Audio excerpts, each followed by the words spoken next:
우리가 신앙생활 하면서 이 갈등을 겪는 것 중에 하나가 우리가 다 동일한 그런 믿음을 가지지 않았다 하는 그런 문제입니다. 그래서 어떤 사람은 강한 믿음을 가지는 반면에 어떤 사람은 연약한 믿음을 가지는 것 때문에 나타나는 그런 갈등이 있습니다. 어떤 갈등이냐? 믿음이 강한 사람들이 믿음이 연약한 사람들을 향해서 안타까운 마음, 이것이 바로 이 갈등으로 이어질 수 있습니다. 때론 이 안타까움 자체가 강해져서 믿음을 강요한다든지 혹은 그 연약한 믿음을 판단해버리는 그런 일로 이렇게 연결이 됩니다. 결과 믿음이 연약한 사람은 상처를 받게 되고 또한 판단한 그런 사람도 이 심령이 편하지 않는 그런 상황을 맞게 됩니다. 우리가 이런 경우에서 우리는 어떻게 이 마음을 가져야 될 것인가, 또 어떻게 인식을 해야 될 것이냐. 믿음을 강요한다든지 혹은 연약한 믿음을 판단해버리는 그런 이거는 옳지 않습니다. 그런데 믿음이 작은 것을 안타까워하는 그것은 맞습니다. 안타까워하면서 그 사람들을 위해서 기도하는 일은 매우 중요합니다. 예수님도 그 제자들의 믿음이 작은 것을 한탄하셨어요. 그래서 이 한탄 자체가 참 우리에게는 있어야 되지만 또한 그 믿음이 연약한 사람들을 위해서 기도하는 것은 있어야 되지만 이것이 지나친 그런 강요나 혹은 판단으로 이어지게 되면 이거는 다른 문제가 발생합니다. 오늘 본문에도 우리가 믿음 자체에 대한 그 부분을 하나님의 사랑을 받은 것이 그 결과가 믿음이고 하나님의 선택을 받은 것이 바로 믿음의 결과다 하는 그것을 이야기합니다. 믿음은 사람의 의지나 노력으로만 믿음에 도달할 수가 없습니다.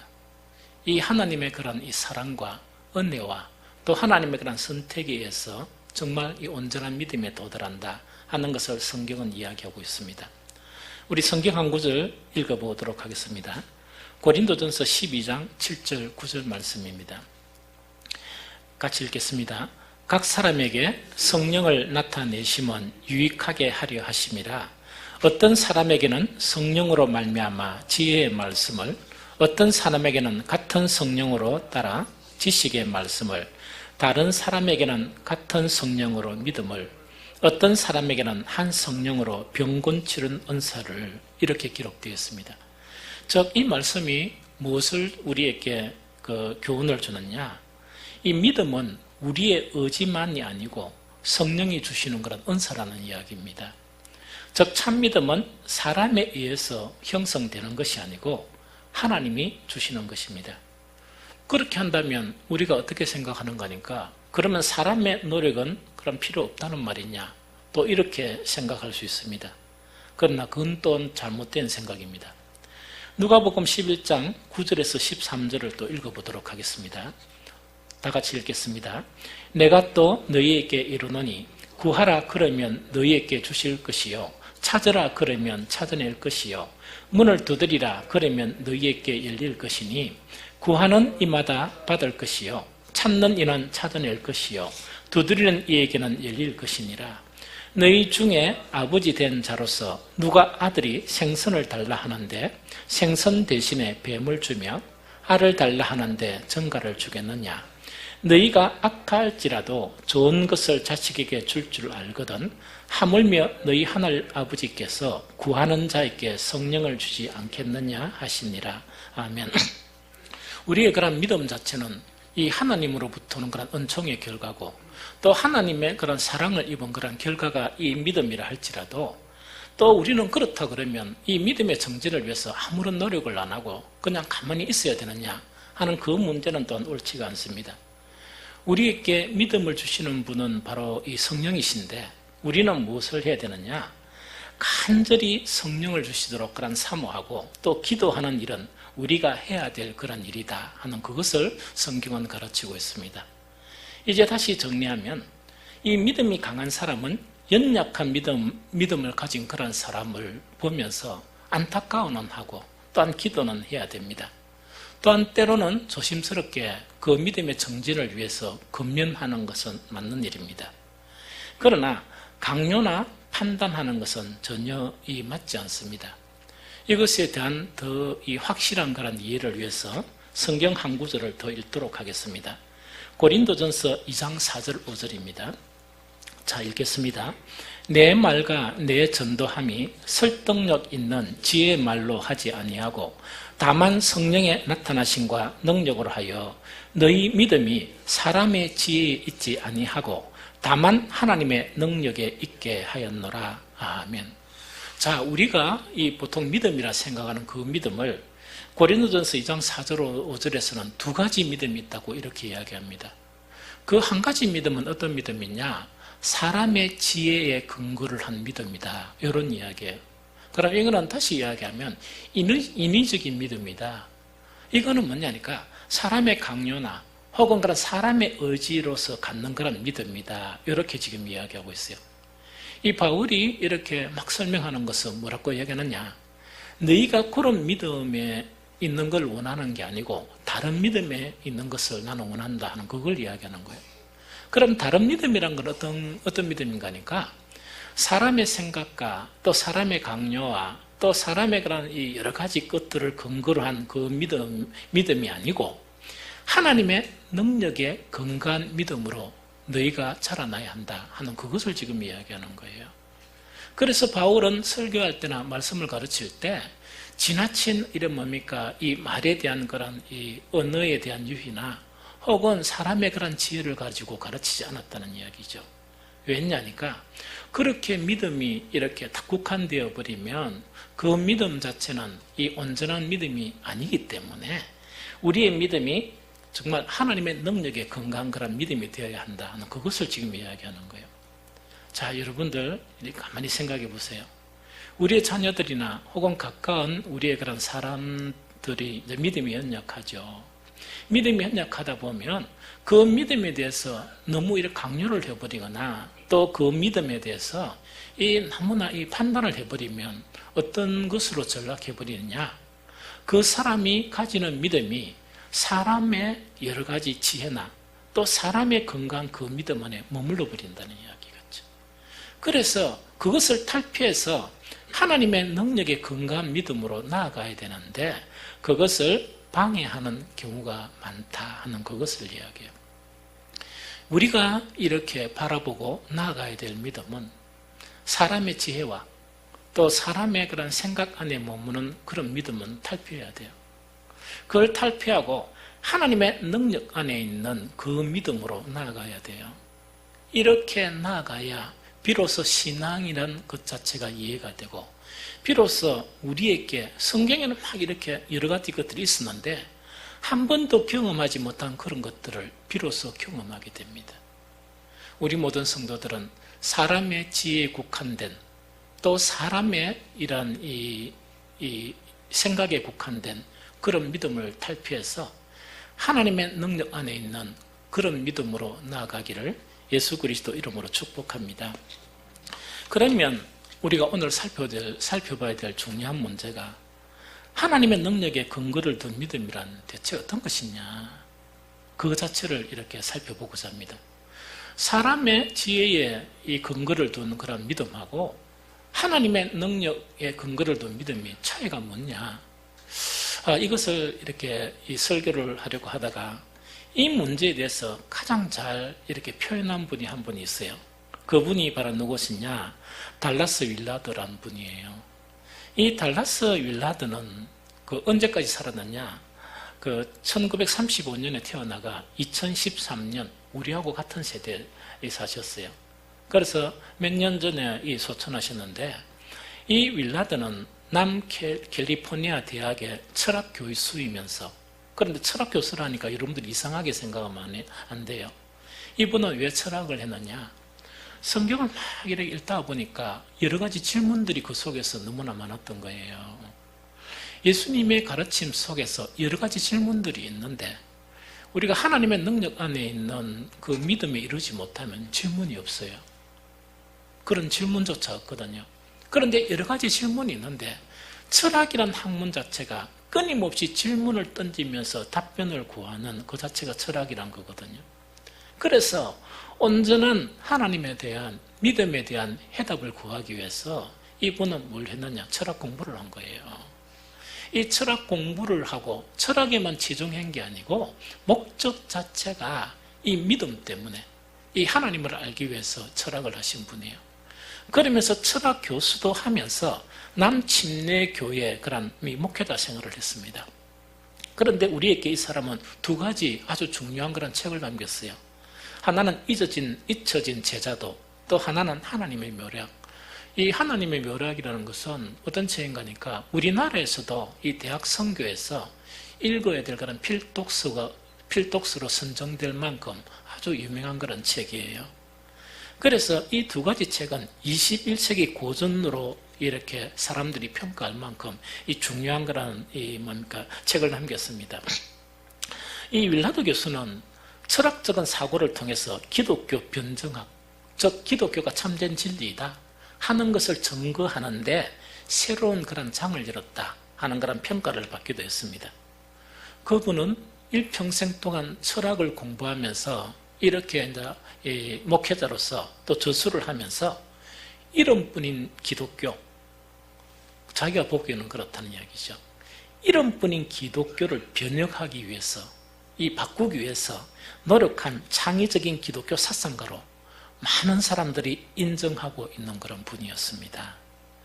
그래서 여기서 이제 우리가 믿음이라는 것 자체가 뭐냐? 하나는 사람의 이론이나 사람의 지혜 안에 있는 믿음을 가지고 여기서 탈피를 못하는 거예요. 그럼 이런 신앙을 가지고 있는 것에 대해서 한 가지는 뭐냐? 이걸 탁 깨뜨리고 어떻게 해야 되느냐? 하나님의 능력 안에 있는 믿음으로 들어가야 돼요. 이 들어가는 그런 부분에서 아마 그분의 책을 보면 저처럼 이렇게 하나님의 능력 안에 있는 이런 거로 묘사한 건 아니에요. 그 내용을 보니까 그와 유사하다는 이야기거든요. 그래서 그에 져서 하나님의 묘락이라는 그런 이 책에 보면 정말 구원할 수 있는 게 뭐냐? 사람의 지혜 안에 있는 믿음이 어떤 것이고 하나님의 능력 안에 있는 믿음이 어떤 것이라 그걸 갖다가 구분할 수 있어요.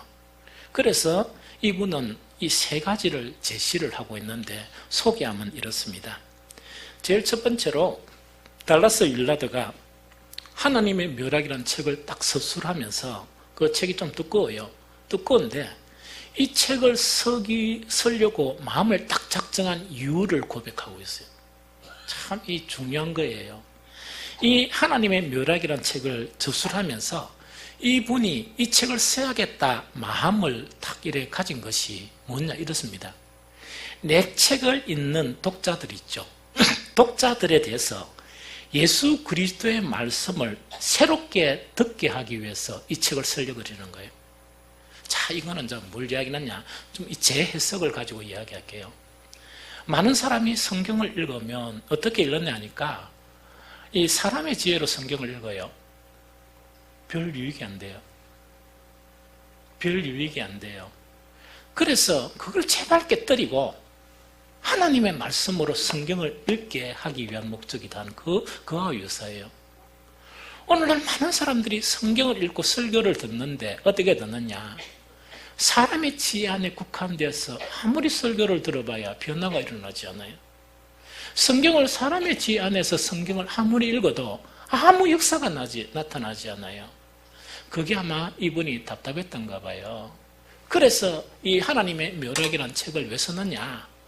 그런 많은 미국에 있는 그런 많은 이 그리스도인들 있죠. 그리스도인들에게 하나님의 말씀을 새롭게 이렇게 접근시키기 위해서 썼다는 그거 지금 이야기하는 거예요. 그러면서 특별히 이분이 강조한 게 있어요. 그러면 내 독자들 중에서도 특별히 어떤 독자들이 내 책을 읽었으면 좋겠다 이렇게 고백하는 거니까 그 교회를 다니면서 나는 예수님하고 좀 친하고 나는 하나님을 잘 안다 이런 사람들이 읽었으면 좋겠다 그렇게 이야기해요. 좀 이해가 됩니까? 독자들이 뭡니까? 그러니까 그래도 나는 예수님을 좀 알고 주님하고 좀 친하지 이런 사람들이 제발 하나님의 묘락이라는 책을 좀 읽었으면 좋겠다 하는 그걸 이야기하는 거예요. 왜냐니까 달라스 윌라드가 그런 사람을 딱 보니까 그런 사람들의 모습이 이런 모습이란 이야기죠. 이거는 뭐냐니까 진짜 예수님하고는 안 친하면서 예수님하고 자기는 친하다고 이렇게 이 가상의 친숙함을 가지고 있다는 이야기예요. 그럼 진짜는 보니까 예수님이 보니까 하나도 안 친해요. 그런데 자기는 뭡니까? 예수님하고 친하다 이렇게 생각한다는 이야기죠. 그런데 이 가상의 친숙함 자체가 예수님에 대한 생소함을 만든다. 이거는 뭐냐? 자기가 이런 경우란 이야기죠. 생소함을 만든다는 거는 나 예수님하고 친해요 이랬는데 예수님이 옆에 계신데도 못 알아본다는 이야기거든요. 어떤 분들이 요새 뭡니까? 난 누구를 잘 알고 있고 누구를 잘 알고 있습니다 이랬는데 그 사람한테 막 자랑한 사람이 요 앞에 있어요. 진짜 그 사람이 온 거예요. 자랑한 대상은 그 사람을 알아보는데 나는 누구하고 친하거든요. 명함도 받았어요 이랬는데 그 사람부터 보고 모른다는 이야기거든. 이거하고 같다는 이야기죠. 그래, 그 당시에 사는 많은 그리스도인들이 자기는 예수님하고 친하고 예수님을 많이 안다 이렇게 생각했는데 예수님에 대해서는 생소하다는 이야기거든요. 생소하다는 이야기거든요. 이 생소함을 갖고 이 생소함 자체는 무엇을 낳느냐? 예수 그리스도는 찬양을 받으셔야 될 분이에요. 그런데 예수 그리스도를 경멸하는 결과를 가져왔다는 이야기입니다. 우리를 위해서 십자가를 지신 그분은 경멸을 받으면 안 되죠. 그런데 자기는 친하다 하면서 자기의 모든 삶 속에서 예수님을 경멸하고 있는 그 결과를 가져왔고, 경멸은 예수님에 대한 심각한 무지, 아무것도 모르는 그런 결과를 가져왔기 때문에 나는 하나님의 묘락이라는 이 책이 예수님을 좀 잘 알고 나는 친하다 하는 사람들이 좀 읽었으면 좋겠다. 그래서 성경을 처음부터 다시 새롭게 읽는 그런 계기가 되었으면 좋겠다 하는 그거를 이야기하는 거예요. 방금 윌라드가 이렇게 됐으면 좋겠다 하는 것은 하나님의 능력 안에 있는 그런 신앙을 이야기하고, 방금 윌라드가 본 그 사람들, 나는 주님을 좀 잘 알고 친하다 하는 이 사람들은 뭐냐? 인간의 지 안에 머물러 있는 그 믿음을 이야기해요. 그거를 이야기하거든요. 두 번째, 달라스 윌라드는 뭐라고 이야기하느냐? 이건 아주 중요한 그런 이야기예요. 저는 이 한마디 자체에서 참 많은 그런 이 깨달음과 감동을 받았어요. 달라스 윌라드는 초기 그리스도인들은 그리스도의 말씀을 무시했다가는 바보가 되고 만다. 왜냐하면 말씀이 그들의 회심의 촉이었다. 그래서 그 당시에는 예수님께 드리는 경배에는 신약 성경에 나오는 생명의 주, 영광의 주, 풍성한 삶, 그리스도의 넘치는 부요 등이 잘 내포되어 있었다.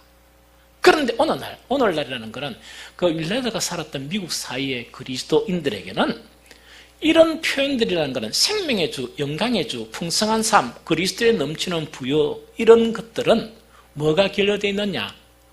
지식도 결여되어 있다. 쉽게 이야기하면 풍성한 생명, 영광의 주 하면서도 영광의 주가 아는 사람 아무도 없다는 이야기거든요. 지식도 결여되어 있고 실제적인 영광이나 풍성한 삶은 아무것도 없이 말장난만 한다 하는 이 이야기입니다. 그건 하나도 없이 막 고백이나 감정이나 하는데 그런 걸 한 번도 경험하지 못하고 그 말만 이렇게 한다는 그 이야기거든요. 이 표현들을 좀 부연해서 설명하면 이렇습니다. 여기서 이제 이 윌라드가 이야기하는 초기 그리스도인들은 말씀을 무시했다가는 큰일 난다, 왕따 당한다 이야기거든요. 그리고 왜 그렇게 하느냐? 그들이 회심의 기초가 바로 무엇이었다? 말씀이었기 때문에 아무도 말씀을 무시 안 한다는 이야기거든요. 그런데 윌라드가 살았던 그 당시, 지금 우리 세대예요. 우리 시대 미국의 그런 대형교회나 그런 교회들이 뭐였다고요? 다 말씀을 무시하고 살고 아무런 생명이 없는 말만 가지고 이렇게 신앙생활 한다는 그거 지금 이야기예요. 자, 이거를 갖다가 제가 좀 부연해서 설명할게요. 예수님이 오실 당시에 그 유대인들이나 혹은 그 당시에 유럽 그 각지에 사는 이 북아프리카나 소아시아나 혹은 유럽 각지에 사는 많은 사람들은 어디에 이 영향을 받았느냐? 그리스 철학의 영향을 받았어요. 그리스 철학이라는 것은 여러분들 철학이라는 건 구분하는 게 아니고 오늘날 신앙과 같았어요. 이 신앙과 같았어요. 그런데 그 사람들 중에 좀 깨어있는 사람들은 철학이나 혹은 뭡니까 율법적인 그런 신앙에서 항상 벽을 이렇게 느낀 거예요. 벽을 느끼고 공허함을 느낀 거예요. 말은 맞는데 이 진실한 감동이 없고, 그 말은 맞고 그 말은 이렇게 막 사용하고 그 다음에 아멘하고 막 찬양하고 다 하는데 아무런 그 능력이나 신비함을 경험하지 못한 거예요. 그런데 신기하게 예수님의 말씀을 들은 거예요. 예수님의 말씀을 듣고 난 다음에 충격에 빠진 거예요. 어떤 충격에 빠졌느냐? 늘 동일한 구약 말씀이나 그런 유사한 그런 철학들을 들었을 때는 벽을 느꼈고 몸이 건조한 그것을 느끼며 살아간 거예요. 이 살아갔는데 예수님의 말씀을 탁 들으니까 그 말씀 안에는 생명이나 그 말씀에는 영광이나 그 말씀에는 정말 이 넘치는 하나님의 그런 부요 자체를 충격적으로 깨달은 거예요. 깨달으면서 그 말씀을 통해서 회심, 즉 뭐냐니까 마음을 딱 바꾸고 예수 그리스도를 주님으로 딱 고백하니까 생명이 자기의 모든 삶 속에서 넘쳐나고 영광이 모든 삶 속에서 넘쳐나고 살아있는 찬양 자체가 넘쳐나고 또한 풍성한 그런 삶이 그 속에서 넘쳐나는 거예요. 그러다 보니까 만약에 말씀, 초기 그리스도인들이 그리스도의 말씀을 무시하면 어떻게 되겠습니까? 왕따예요. 왕따 당하는 거예요. 왜냐니까 이거는 무지한 사람이고 이는 이론적인 사람이고 이거는 참 신앙이 아니다 하는 것을 갖다가 이렇게 이제 알기 때문에 무시를 하는 거예요. 세상 사람 취급했다는 그것을 이야기하는 거예요. 여러분들요, 사람의 지혜에 근거를 둔 믿음은요 아무런 능력을 못 경험해요. 새 생명도 경험 못하고 영광도 경험하지 못하고 빌라드가 이야기하는 말 뜻조차 모르는 거예요. 영광이 무엇입니까 하면 모르는 거예요. 아무도 모르면서 뭡니까 영광이란 말은 이렇게 사용하는 거예요. 풍성한 삶 같으면 뜻도 모르는 거예요. 왜? 경험을 해봐야 알죠. 뭐 맛있는 음식도 먹어봐야 맛을 아는데 먹어보지를 않았어요. 그러다 보니까 공허한 거였어요. 아무것도 없는 것이었어요. 이것이 인간의 지혜에 국한된 신앙이에요. 우리는 그 신앙에서 벗어나야 돼요. 벗어나서 하나님의 능력 안에 있는 그 신앙으로 바뀌어야만이 우리는 참 신앙의 그런 길을 갈 수 있는 사람이 됩니다. 우리 모든 성도들은 이런 전환점이 나타나는 그런 것을 경험하는 성도들이 되시기를 축복합니다. 세 번째, 달라스가 이야기하는 것, 이것도 유사한 거예요. 현대 그리스도인에게 가장 뚜렷하게 나타나는 일반적인 현상은 그리스도의 가르침에 대한 이해와 순종이 자신의 삶의 진정한 중요한 요소라는 의식이 없고 또한 그것이 삶의 본질이라는 생각은 아예 없다는 것이다. 이거 좀 설명하게 이야기입니다. 맨날 설교 듣고 때로는 요새는 큐티도 잘하니 큐티도 하고 성경도 읽죠. 읽는데 읽는 그거로 국한되고 내 삶에는 아무하고 관계없다는 이야기. 읽기는 읽고 설교는 듣는데 세상 살아가는 건 내 멋대로 산다는 이야기거든요. 이건 어떤 의미인가니까 정말 예수 그리스도의 가르침 자체는 내 삶에 아무런 영향력을 주지 못한다. 실제로 이렇게 인식하면서 그대로 사는 거예요. 만약에 내 삶의 모든 영역을 변화시키고 영향을 준다 그러면 어떻게 되겠습니까? 말씀에 대한 자세가 달라지겠죠. 여기서 두 가지가 나와요. 사람의 지혜 안에 있는 신앙은 설교는 예배 시간에 그냥 듣는 것이다. 듣고 끝나버리는 거예요. 오늘날 그 교회 프로그램 제자 훈련에도 각 교회에서 뭡니까? 온갖 이렇게 프로그램을 받고 이래 바꿔요. 아무 소용이 없어요. 아무 소용 없어요. 또 세미나도 하고 이래 하거든요. 아무 소용 없어요. 사랑교회도 연간 한 번씩 세미나를 이래요. 그래서 한 번은 참석해 볼까 이래 생각하다가 포기를 해버렸습니다. 왜냐니까 아무 소용이 없다. 사람의 지혜 안에 있는 사람들에게는 제자 훈련이 아니고 제자 훈련 할아버지라도 아무런 영향을 미치지 못한다는 이야기거든요. 마음이 바뀌어야 돼요. 이 마음이 바뀌어야 돼요. 그러면 하나님의 말씀은 내 모든 삶에 영향력을 미친다고 인식할 수 있는 것은 바로 뭐냐? 하나님의 능력 안에 있는 신앙이에요. 그걸 도저히 인식하지 못하는 그런 신앙은 그 당시에 대부분의 미국의 성도들, 제가 생각에는 오늘날 대부분 우리나라 성도들도 이 문제를 가지고 있다고 생각합니다. 그 신앙 자체가 뭐냐? 사람의 지혜 안에 머무는 그런 신앙 안에 있는 거예요. 다시 여러분들에게 권면하고자 합니다. 우리는 인간의 지혜 안에 있는 신앙, 믿음 있죠? 그거 머무르면 하나님이 아무런 일도 못하세요. 하나님이 아무리 축복해주고 싶어도 그 복을 누리지 못하는 것입니다.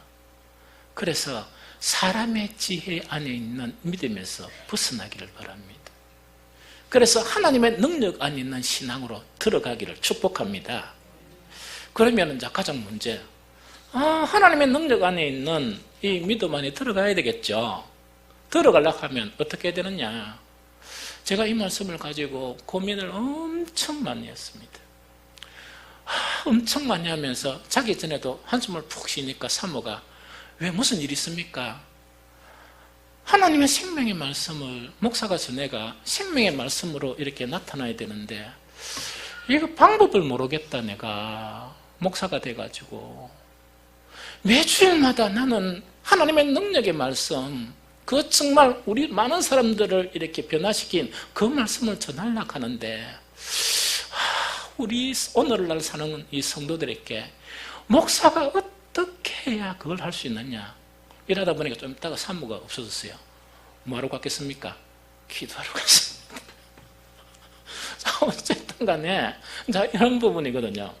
그럼 어떻게 하나님의 능력 안에 있는 믿음을 가질 것인가?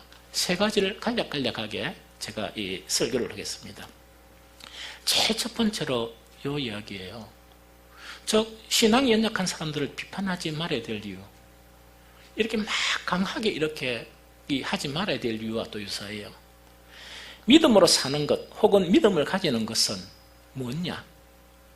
하나님으로부터 오는 복의 결과예요. 사람의 노력이 아니에요. 다시 이야기합니다. 믿음으로 사는 것 혹은 믿음을 가지는 것은 뭐라고요? 하나님이 복을 주시는데 그 사람에게 복을 주셔야 뭐라고요? 하나님의 능력 안에 있는 신앙에 진입해요. 그걸 이야기하거든요. 여러분들 산산수훈에 있죠? 산산수훈을 사람들은 팔복이라고 그러죠. 그런데 사실은 팔복을 이야기하는 게 아니고 복은 맞기는 맞아요. 그런데 내용 자체는 뭐냐니까 이걸 이야기합니다. 참 믿음으로 사는 사람이 있죠. 하나님의 능력 안에 있는 믿음의 사람들은 8가지의 덕목이 나타나게 된다. 이 이야기입니다. 자, 다시 이야기할게요. 하나님의 이제 믿음이 사람의 지혜 안에 머물러 있으면 그게 안 나타나요. 안 나타난다는데 하나님의 능력 안에 머무는 신앙이 되면 놀랍고 신기한 방법으로 8가지 덕목이 그 사람에게 나타난다는 이야기입니다. 그 이야기죠. 그런데 이 8가지 덕목이 나타나는 것은 어떤 나타나느냐? 복 있는 사람에게 나타나지 박복한 사람에게는 뭐라고요? 안 나타난다 하는 그 이야기거든요. 복 있는 사람이 나타난다는 이야기죠. 하나님께서 복을 주시는 사람에게 나타나지 아무리 설교하고 뭡니까 기도합시다 이렇게 해도 안 나타난다는 이야기입니다. 믿음이 사람의 지혜에서 탈피해서 하나님의 능력 안에 있어야 돼요. 이거는 뭐라고요? 복의 결과예요. 복의. 우리가 노력하고 강요하고 막 으쌰으쌰 한다고 이런 복이 나타나는 게 아니고 하나님이 딱 복받을 사람을 딱 보고 난 다음에 그 복을 주시면 8가지 덕목이, 성경을 어떤 사람은 100번 읽는데도 한 가지 덕목도 안 나타나요. 사람의 노력이죠. 설교를 잠깐 들었는데 복 있는 사람은 뭐라고요? 그 복의 결과로 그 덕목이 나타나 버린다는 이야기거든요. 이게 복이에요. 그래서 이걸 인식을 해야 되지 사람의 노력에서 가능하다면 절대로 복 못 받아요. 하나님이 복 주시는 분이고 하나님에 의해서 내가 복을 받아야 된다. 이래 해가지고 하나님 복 주십시오 이렇게 하나님께 막 이렇게 애원하고 이래야 되지. 뭔가 사람이 할 수 있다 이렇게 생각하니까 일평생 동안 신앙생활 하는데 사람의 지혜에 머무는 아무 능력도 없고 아무런 재미나는 일도 없고 그 초기 기독교로 개종한 사람들이 그때 율법이나 철학을 아무리 공부해도 병만 느끼는 그게 일평생 동안 그렇게 사는 거예요. 좀 이해됐죠? 신약 성경에만 이게 있는 게 아니고 구약 성경에도 있어요. 같이 읽어볼까요? 시편 1편 1절 2절입니다. 시편 1편 1절 2절이요. 자, 시작. 복 있는 사람은 악인들의 꾀를 따르지 아니하며 죄인들의 길에 서지 아니하며 오만한 자들의 자리에 앉지 아니하고 오직 여호와의 율법을 즐거워하여 그 율법을 주야로 묵상하는도다. 이렇게 되어 있죠. 여러분들요, 이 다윗 보면 대단한 분이에요. 그 성직자가 아닌데도 하나님 말씀에 밀접하거든요. 다윗은 어떤 사람이냐? 복 받은 사람이에요. 복 있는 사람이에요. 그래서 시편 1편 1절 2절에는 뭐냐니까 우리가 신앙생활하면서 가장 힘든 게 뭐예요? 그 말씀을 이렇게 묵상하고 또 말씀을 가까이 하는 생활이 되게 힘들죠? 왜 힘들었냐? 복을 못 받아서 그래요. 박복해서 그래요. 그 복이 없어서 그래요. 그래서 우리 성도들은 복이 없는 성도가 되면 안 돼요. 왜냐? 하나님은 진짜 우리에게 복을 주시려고 해요.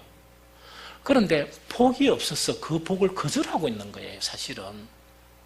하나님은 복을 주시려고 해도 그 복을 거절하고 있는 거예요, 사실은.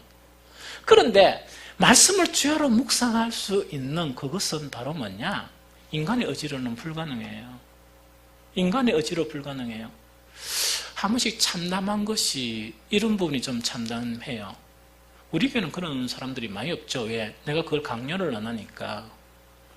어떤 분들은 봉사나 예배나 참석하는 것이 목사님 저렇게 막 하니까 뭐 이렇게 강요는 안 하지만 그래도 내가 이런 직분자인데 체면칠에 가야 안 되겠느냐?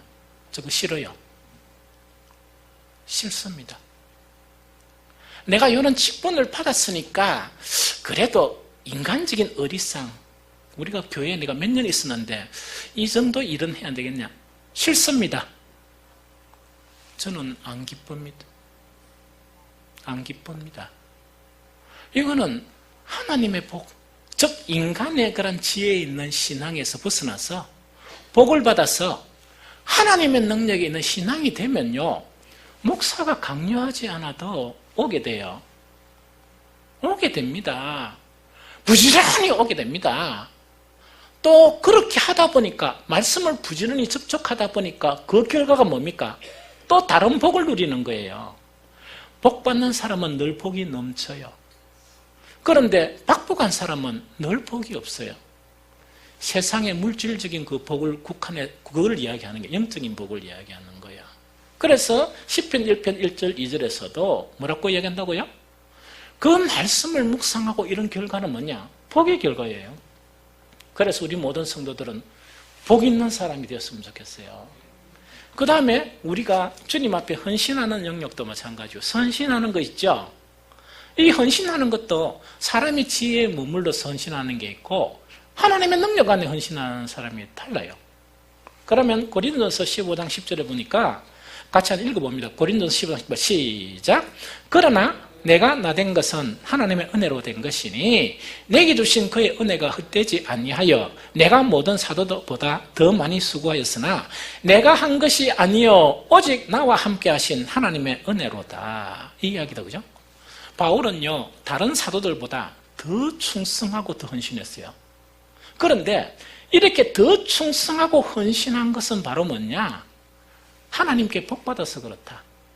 다른 사람들은 그렇게 풍성하게 누리지 못하는 풍성한 은혜를 받다 보니까 나는 이렇게 일에 뭡니까? 더 다른 사도들보다 이렇게 일을 한다 하는 그 부분이에요. 우리 교회는 그 인원이 많지 않죠? 많다 보니까 뭐 일도 좀 작아요, 사실은. 큰 일이 뭐 있습니까? 그래도 인원이 작다 보니까 봉사하는데 막 어떻게 막 요구한 사람이 또 저거하고 저거한 사람이 요구하고 막 이렇게 하다 보면 때로는 되게 피곤을 느끼죠. 또 피곤을 느끼다 보니까 불평이 생길 수도 있어요. 어떤 불평? 내만이 왜 이렇게 일을 해야 되느냐 하지 마세요.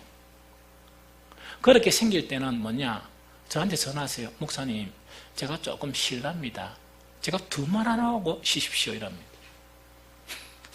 두 말 안 하고 좀 쉬세요. 제가 그걸 가지고 그래도 참아야지, 열심히 해야지, 저 그 강요 잘 안 해요. 그러니까 혹시 의심나면 테스트 한번 해보세요. 제 반응이 즉각적으로 0.1초도 뭡니까? 주저함 없이 쉬세요. 딱 이렇게 해버립니다. 그러면 왜 그러냐니까 여러분들요, 막 교회 충성이나 막 이럴 내가 왜 이런 일을 해야 되느냐, 왜 내가 이것도 하고 저것도 해야 되느냐 이러죠. 그럴 때 사탄은 불평하게 만들지만 성령은 뭐냐? 그게 무슨 결과로 그렇게 할 수 있다? 복받은 결과예요. 복받은 결과예요. 그래서 그렇게 인식하면 일이 즐거워지고 하나님을 찬양합니까? 안 합니까? 찬양하죠? 그러다 보니까 내가 헌신한 그 일에 대해서도 하나님이 복을 주시는 거예요. 그래서 복이 넘치는 거예요, 사실은. 그래서 이것 자체가 바로 그런 부분입니다. 이상 살펴본 것을 보니까 믿음의 정진이나 믿음의 행위나 이 주님께 드리는 헌신 모든 것이 뭐라고요? 하나님으로부터는 복의 결과예요. 저는 여러분들이 이런 복을 누리시기를 바라고, 또 이런 복을 이렇게 행하는 여러분들이 되었으면 좋겠습니다. 그래서 우리는 어떻게 해야 되느냐? 막 남을 비판하고 이런 거 하지 말고 뭘 해야 됩니까? 복과 은혜를 사모해야 돼요. 하나님 나에게 복을 달라. 복과 은혜를 막 사모하고 또 복과 은혜의 그런 자리로 부지런히 이렇게 나아가야 되거든요. 이 복과 은혜의 자리라는 것은 뭐냐? 예배의 자리예요. 또한 기도의 자리이고 헌신의 그런 자리입니다. 이걸 갖다가 계속 하다 보면 안 하는 사람보다 나아요. 제가 구체적으로 딱 하려 하니까, 거명하고 하려니까 조금 미안하지만 그래도 했으면 좋겠어요. 우리 예언이하고 찬욱이가 요새 제가 되게 좋아요. 심지어 우리 찬욱이는 한마디씩 탁 던지는 게 뇌를 이렇게 바꿉니다. 어떻게 바꾸느냐니까, 제가 머리를 뾰족하게 깎았죠? 한 번은 이게 싫어가지고 미용실에 가가 미용사한테 한 번 더 이야기를 하는데, 이렇게 좀 하면 어떻겠어요? 해가 탁 하니까 딱 찬우이가 보고 난 다음에 지금까지 제일 좋습니다. 그 다음에 한 번은 뭐냐니까, 제가 설교할 때 여러분들 변화를 느낀 분이 있을 거예요. 표준말이나 용어가 곤란해가지고 탁 이 원고 설교를 하려고 했지만 몇 주 지나가 찬우이가 뭐냐니까, 목사님 뭔가 애쓰기는 애쓰는 것 같은데 원고 설교하는 거 그것보다 정신없이 말하는 게 더 은혜스럽대요. 제가 그 말에 충격을 딱 받아가 짬되는 싶어가지고 수정을 했습니다. 이 수정을 했거든요. 찬욱이 예언이 우리 교회 시작할 때 코 올리는 아이였어요. 그걸 딱 보면서 아이고 저것들 이래 생각했거든요. 한때는 또 강한 주장, 친구도 없고 누구도 없는데 나는 그 친구 있는 교회로 가고 싶다, 이런 이야기도 들었어요. 들었는데 끊임없이 아마 나는 예언이한테 엄마의 강요 이랬는데 그 예언이가 아니거든요. 옛날에는 맞았는데 지금은 아니다. 그럼 이거는 뭐냐? 부지런히 예배 자리에 놓은 거예요. 그러다 보니까 예언이 또 뭡니까? 방언도 받고 이 신앙 자체가 이렇게 자라가는 것 같아요. 그런데 내가 이래 인식하기로 뭐냐? 오늘날의 전 나이 또래 아이들보다 특별한 것 같아요. 세상적으로 특별하고 공부가 특별한 게 아니고 하나님이 주시는 그런 복 자체를, 이 복 자체가 넘쳐나가는 것 같아요. 그래서 이거는 뭐냐니까, 은혜의 자리로 계속 사모하고 은혜의 자리로 나아가고 기도의 자리로 나아가다 보면 어떤가 하니까 우리는 복을 누리게 되는 그런 성도가 되는 거예요. 그래서 우리 모든 성도들은 이제는요, 될 수 있으면 예배의 자리로 나오십시오. 될 수 있으면 기도의 자리로 나오십시오. 코 올리기 예언이하고 찬우기가 저렇게 바뀌는데 여러분들이라 얼마나 많이 바뀌겠습니까? 그래서 그렇게 되기를 바랍니다. 그 다음에 두 번째 이제 뭐냐 이야기도 그죠? 저 하나 더 처음에 이야기한 게 믿음으로 사는 것 혹은 믿음을 가지는 그것은 복의 결과라 이야기했죠. 이거 반드시 인식을 해야 하나님께 구해요. 하나님 나에게 복을 주십시오. 그래서 복의 자리로 간절히 사모하며 나가거든요. 여러분들 같은 예배가 있어도 사모함 없이 나아가는 것하고 사모하는 것하고 나아가는 건 천지 차이예요. 하나님은 반드시 사모하는 영혼을 만족시켜 주세요. 그래서 이 자리로 나와야 돼. 이걸 인식해야 되고, 두 번째로 뭐냐? 우리가 할 수 있는 일은 예수 그리스도를 바라보는 일이에요. 아주 중요합니다. 인간의 신앙에서, 인간의 지혜 있는 신앙에서 하나님의 능력 안에 있는 신앙으로 전환하려고 그러면 예수님을 바라봐야 돼요. 예수님을 바라봐야 돼요. 우리 성경 한 구절 같이 읽습니다. 히브리서 12장 1절부터 2절 전반까지입니다. 자, 같이 읽겠습니다. 이러므로 우리에게 구름같이 둘러싼 허다한 정인들이 있으니 모든 무거운 것과 얽매기 쉬운 죄를 벗어버리고 인내로서 우리 앞에 당한 경주를 하며 믿음의 주여 또 온전하게 하시는 이인 예수를 바라보자. 이 이야기입니다. 히브리서 11장은 어떤 내용이냐? 하나님의 능력 안에 있는 믿음이란 이런 믿음이다 해가지고 그 사람들을 막 열거한 거예요. 열거를 딱 하고 난 다음에 히브리서 12장 1절하고 방금 읽은 거는 어떤 내용이냐? 믿음 생활하는 너희도 이렇게 하면 믿음의 사람들이 살아간 그 믿음을 가질 수 있다. 그거 지금 권면하는 거예요. 그러면서 히브리서 12장 1절, 2절 전반까지는 두 가지를 이야기하면서 그 두 가지 중에 오늘 한 가지만 이야기합니다. 그게 뭐라고요? 예수 그리스도를 뭐 하는 일? 바라보는 일이에요. 예수 그리스도를 바라보는 일이에요. 자, 여러분들 예수 그리스도를 바라본다 하니까 나 예수님을 바라봅니다. 이건 아까 뭡니까? 윌다드가 이야기한 그런 것처럼 생각하는 거예요. 아니에요. 여기서 말씀하시는 예수 그리스도를 바라보는 일은 어떤 의미냐? 이거는요, 끊임없이 집중해서 바라보다 하는 그 내용이에요. 다시 이야기합니다. 우리가 예배 시간뿐만 아니고 모든 살아가는 삶의 순간순간에 뭐라고요? 끊이지 않고 집중해서 예수님을 바라보라 하는 그 자체가 예수 그리스도를 바라보다는 그 의미예요. 이 다른 이 번역에 보면 열심히 주목하여 보다 하는 그 이야기예요. 그럼 이거는 뭐냐니까 예배만 또 가서 보면 그 옛날에 미국 그 사람들 윌라드가 본 사람들은 뭐냐? 와서 뭡니까? 이 언어 유희 그 다음에 뭡니까? 이렇게 막 이렇게 활동 일하다가 막 포옹하고 이렇게 집에 가버린 거예요. 그러면 일주일 동안 한 번도 예수님을 생각 안 하는 거예요. 그 나라는 뭐냐? 수요 예배나 금요 기도회나 매일 기도하는 새벽 기도 이런 거 없어요. 없다 보니까 뭐를 늘 바라봅니까? 예수는 한 번도 안 바라보면서 설교들은 그 주일날 한 가지를 통해서 예수하고 뒤친한 줄 아는 거예요. 예수님은 뭡니까? 하나도 안 친한 거예요, 사실은. 그리고 예수님에 대해서 뭘 알고 있다고 무지한 거예요, 너무. 그거는 인간의 능력 안에 있는 지혜 안에 있는 신앙이에요.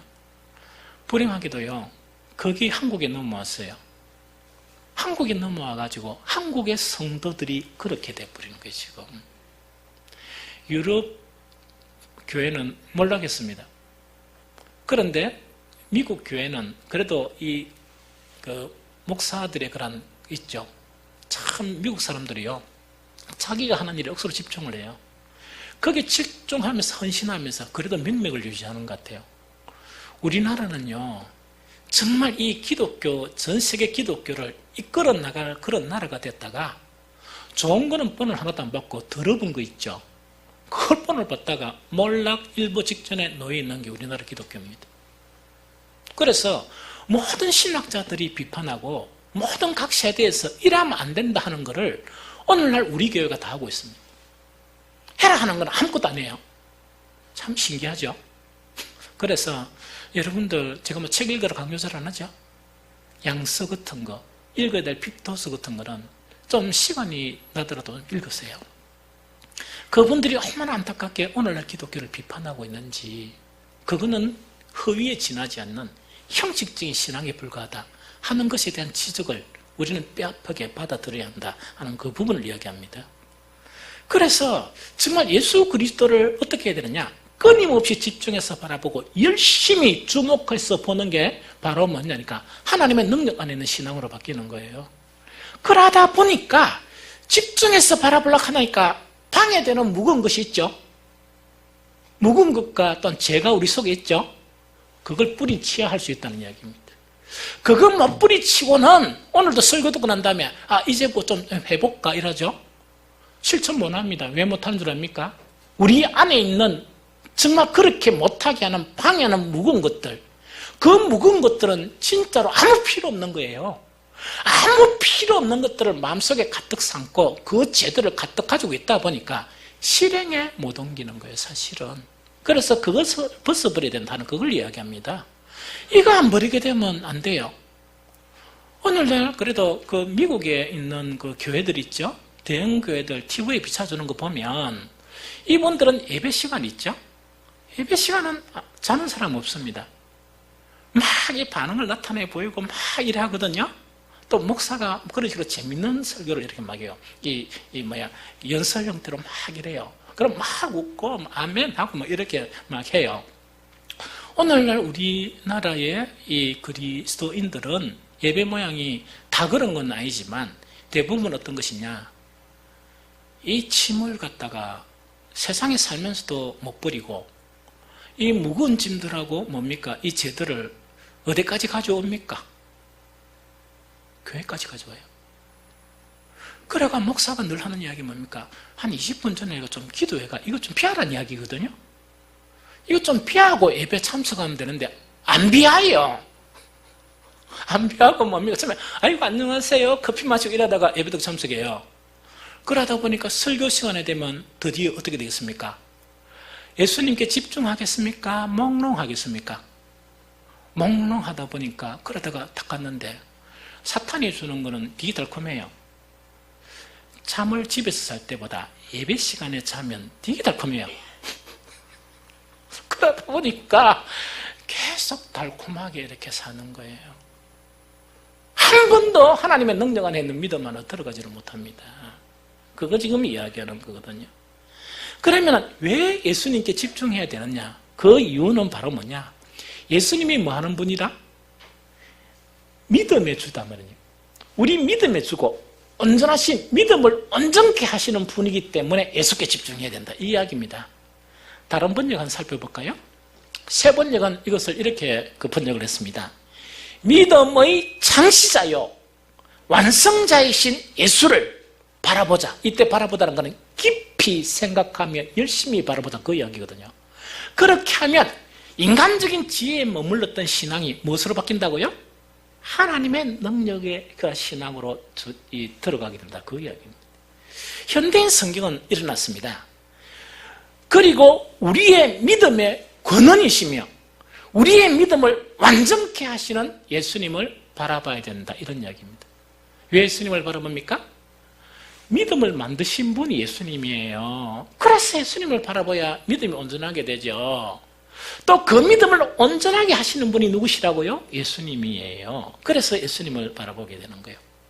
자, 예수님을 집중적으로 이렇게 바라보고 열심히 바라보게 되면 뭘 한다고요? 하늘로부터는 이런 놀라운 복이 우리에게 임해가지고 인간의 지혜 안에 있던 아무것도 못하는 무능하고 시간만 낭비하는 그런 믿음에서 벗어나서 하나님의 능력 안에 있는 그런 믿음으로 들어가게 되면서 내 모든 삶을 변화시키고 나를 통해서 이 세상도 변화시키는 그런 놀라운 일이 나타난다는 거예요. 이런 놀라운 복이 여러분들에게 임하기를 축복합니다. 세 번째 간단히 한 가지만 더 이야기할게요. 우리가 할 수 있는 일은 예수 그리스도를 바라봐야 되죠. 우리가 할 수 있는 일은 말씀에 집중해야 돼요. 우리 성경 마지막으로 한번 읽어봅니다. 로마서 10장 17절입니다. 로마서 10장 17절 시작. 그러므로 믿음은 들음에서 나며 들음은 그리스도의 말씀으로 말미암았느니라. 한 번 더 시작. 그러므로 믿음은 들음에서 나며 들음은 그리스도의 말씀으로 말미암았느니라. 아멘. 자, 요거 설명할게요. 요것만 간단히 설명하고 마치겠습니다. 우리가 믿음이 참 믿음으로 진입하는 데는 성경에서 가르쳐주고 있는 것이 말씀이 그렇게 말한다 이 이야기입니다. 여러분들 인간적인 의리나 인간적인 판단에 의해서 어떤 서클에도 가입하고 여러 가지 모임에도 있죠. 그건 가능해요. 그러나 믿음의 공동체 안에서 하나님의 능력 안에 있는 믿음을 가지려고 그러면 말씀 없이는 불가능합니다. 그 말씀이 우리에게 뭘 만든다? 이렇게 뭐냐니까 이 참믿음으로 우리를 인도하게 된다는 그걸 이야기합니다. 자, 여러분들 단지 들으세요. 말씀을 가까이 하고 또 가까이 해요. 금방 변화 안 일어나요. 말씀을 가까이 하고 또 가까이 하는 거예요. 지금은 주일날 예배만 이 말씀을 들어요. 여러분들 저게 지금 뭐 이렇게 올리는 거 있죠? 오죽했으면 저거 할까요? 제가 저런 걸 좋아합니까? 별로 안 좋아합니다. 이거는 뭐냐니까 가장 합당한 것은 우리 공예배가 4번 있으면 부지런히 말씀을 들으러 교회에서 선포되는 그 말씀을 가까이 하기 위해서 나와야 돼요. 그게 원래 당연한 거예요. 당연한 거예요. 그런데 요새 사는 구조가 좀 복잡해요. 이 복잡하다 보니까 마음은 꿀떡 같은데 오지 못하는 경우가 많아요. 목사가 고민하다가 뭐 유튜브 현수이가 이야기하고 그 올리면 되고 들어가면 되고 이래서 내가 깜짝 놀래가 하자 해가 이렇게 이제 유튜브에 이제 계속 올리는 거예요.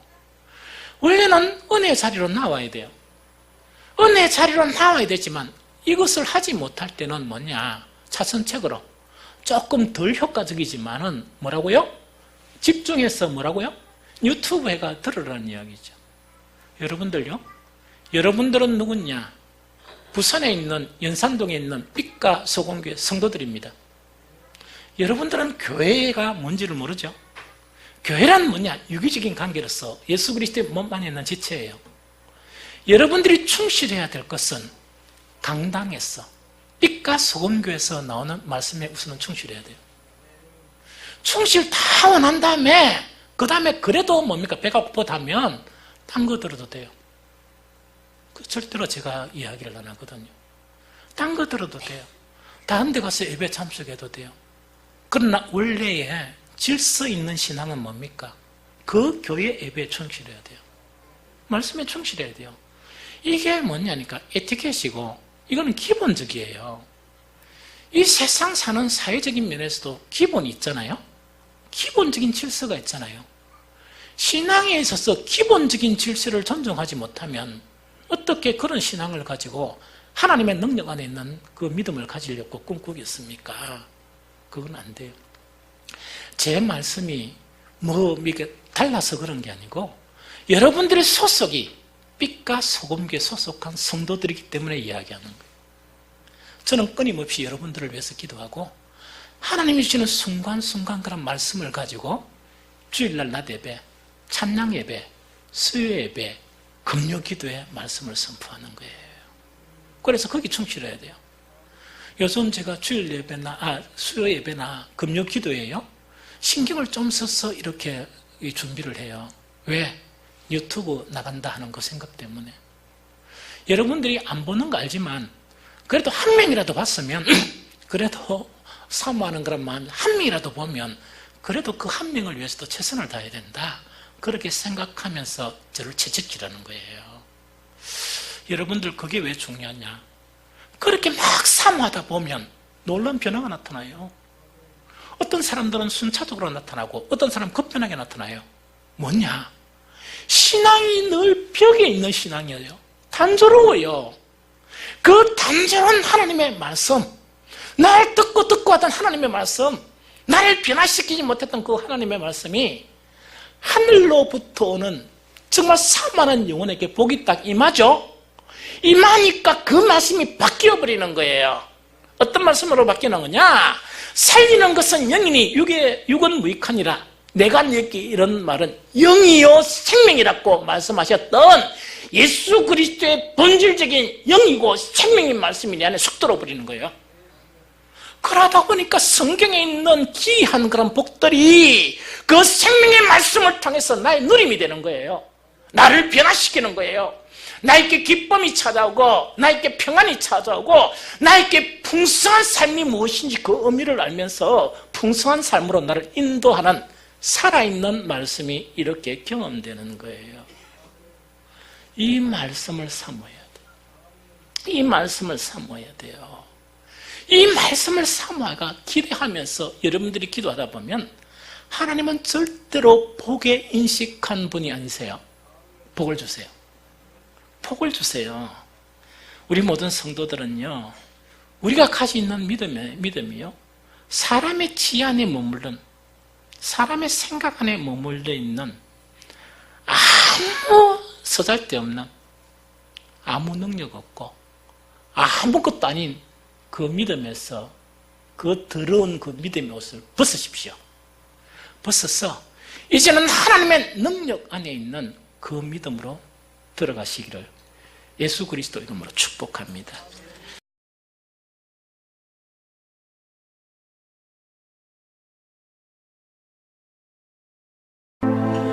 마태복음 28장 19절 20절 우리 한 목소리로 읽도록 하겠습니다. 마태복음 28장 19절 20절 다 같이 읽겠습니다. 그러므로 너희는 가서 모든 민족을 제자로 삼아 아버지와 아들과 성령의 이름으로 세례를 베풀고 내가 너희에게 분부한 모든 것을 가르쳐 지키게 하라. 볼지어다 내가 세상 끝날까지 너희와 항상 함께 있으리라 하시니라. 아멘. 우리 일단은 이제 여름 억수로 무더운 여름 지나고 이제 다시 9월달에 와서 우리 전도를 이렇게 시작하게 되었습니다. 사실은 전도를 시작한 것이 어떤 목사가 어떤 지시나 이래야 되는 게 아니고 우리 직분자들이 스스로 이렇게 해가지고 어쨌든 간에 지금 전도를 이렇게 하고 있습니다. 그래서 이제 오늘은 이 전도하고 기초 양육에 대한 부분 있죠. 이걸 말씀을 좀 나누면서 또 이번 가을 우리가 전도하고 또 가을뿐만 아니고 지속적으로 우리 전도하는 일에 좀 능력이 나타나고 또 우리 이제 혹시 우리 교회에 등록하는 그런 사람들을 좀 잘 관리하는 그런 계기가 되었으면 좋겠습니다. 우리가 전도하는데 이제 여러분들 유물 있다고 그죠? 1페이지 이래 보시면 이제 뭔가를 알고 전도하는 게 좀 좋은 것 같아요. 그건 아는데 무엇을 알아야 되느냐?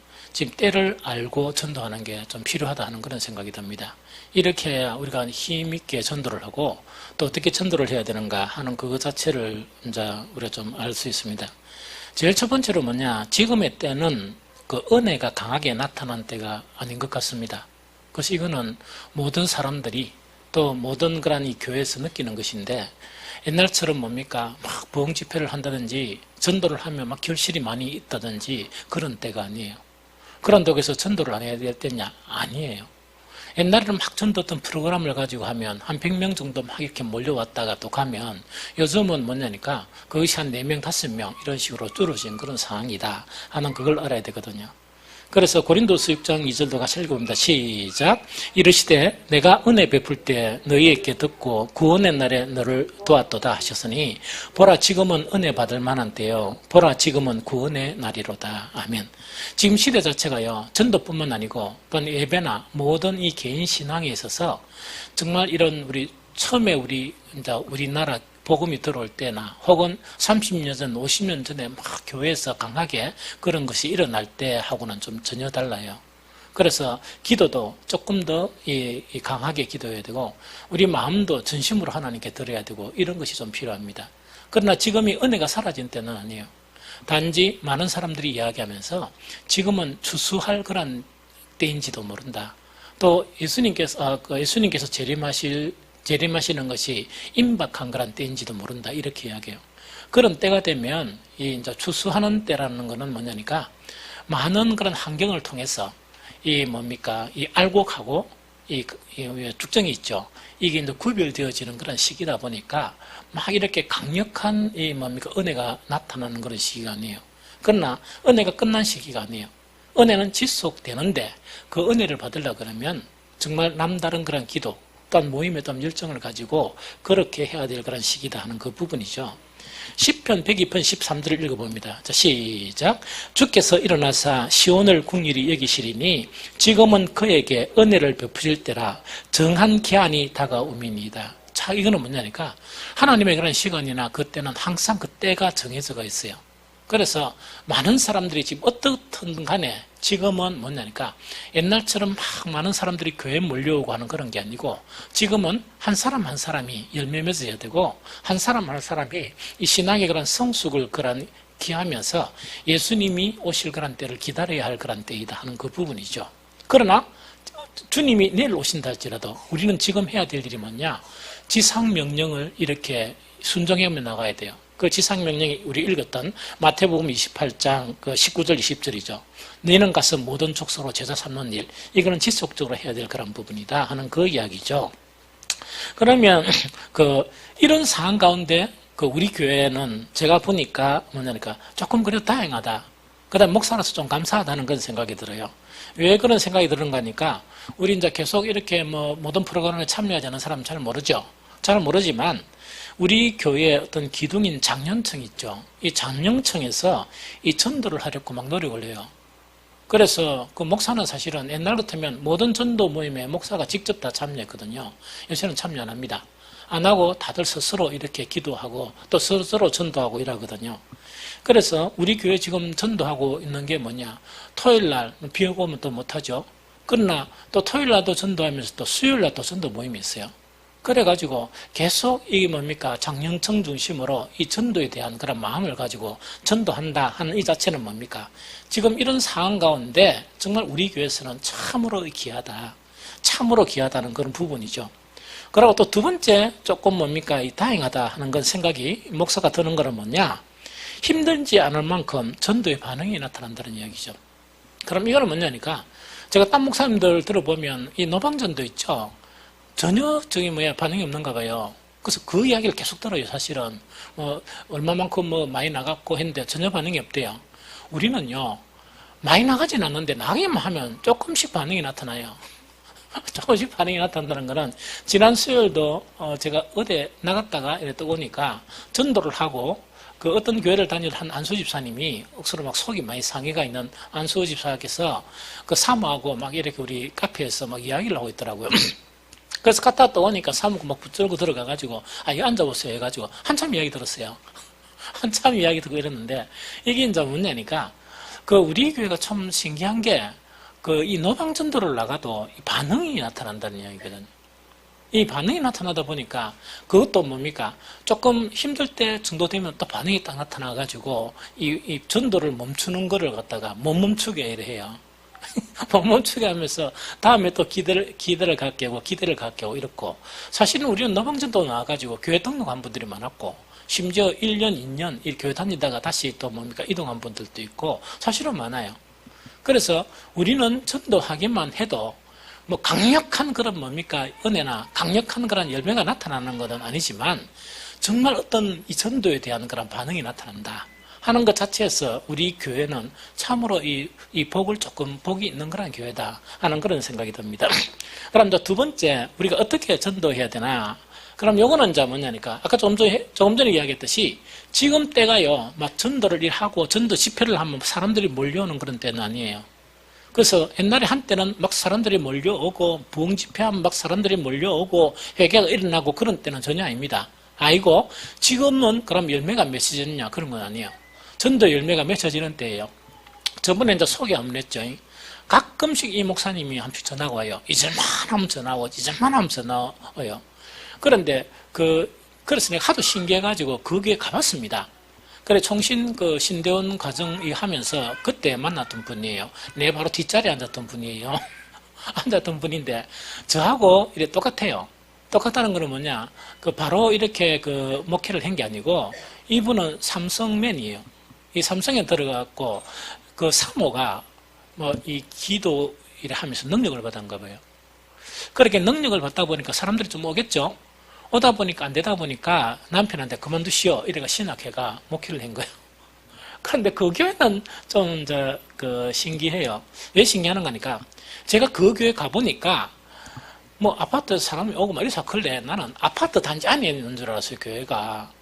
그래가지고 내가 목사님 그래도 한번 가볼게 하면서 저번에 어떤 총회 어떤 관련 문제 때문에 서울 갔다가 차를 가져갔어요. 그거 이제 교회 한번 들려보려고. 교회는 어디 있냐? 평택에 있어요. 평택에까지 이제 이렇게 운전해가 가다 보니까 이제, 내비 지각갔는데, 도시는 안 들어가고, 논으로 가는 거예요, 논으로. 그래서 잘못됐나 하니까 논으로 자꾸 가요. 그렇게 nen주 논 안에 딱 가니까, 논 안에 교회가 하나 있어요. 거기랑 우리 교회 정도 되는가 봐요. 건물이 하나 있는 거예요. 우리 교회하고 좀 다른 거는 뭐냐니까, 주차장이 그 차가 우리보다 조금 더 되게, 10월 그 논이니까, 논두렁이니까, 그래 있었습니다. 왜 제가 갔느냐? 그 교회는 수요일 날 있죠. 수요 예배.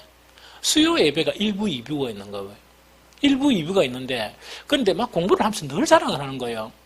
그래서 이제 그 목사님이 수요일 날 좀 늦게 오고 막 이런 경우가 있었거든요. 그래서 목사님, 왜 늦었어요? 이러니까, 아이고, 오늘 수요 예배가 있어가지고 늦었지요. 그래도 말 안 물은 거 있답니까? 이번 주도 한 100명이 온 거 있죠. 수요 예배가 한 100명씩 오는 거예요. 그럼 어떻게 오는 거니까, 물론 그 사모님께서 그렇게 그 교회는 기도원이 따로 있고 자기 교회 수양하는 그 교회가 따로 있는 거예요. 그러면 능력을 막 이렇게 행하다 보니까, 물론 이제 그것 때문에 찾아가는 사람도 있지만, 그 교인들이 전부 다 이제 차 타고 가면 20분, 30분 해가 그 주변에 사는 거 평택 시내 사는데, 아파트에서 열심히 전도회가 막 이렇게 꼬아가지고 있죠.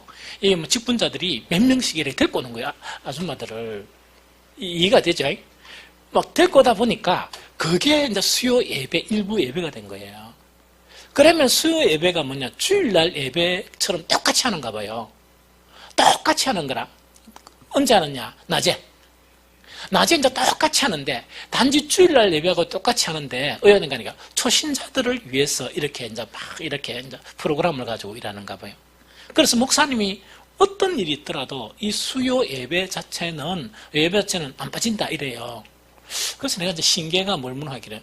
그럼 그 사람한테 목사님 무슨 설교합니까? 이러니까, 그거요.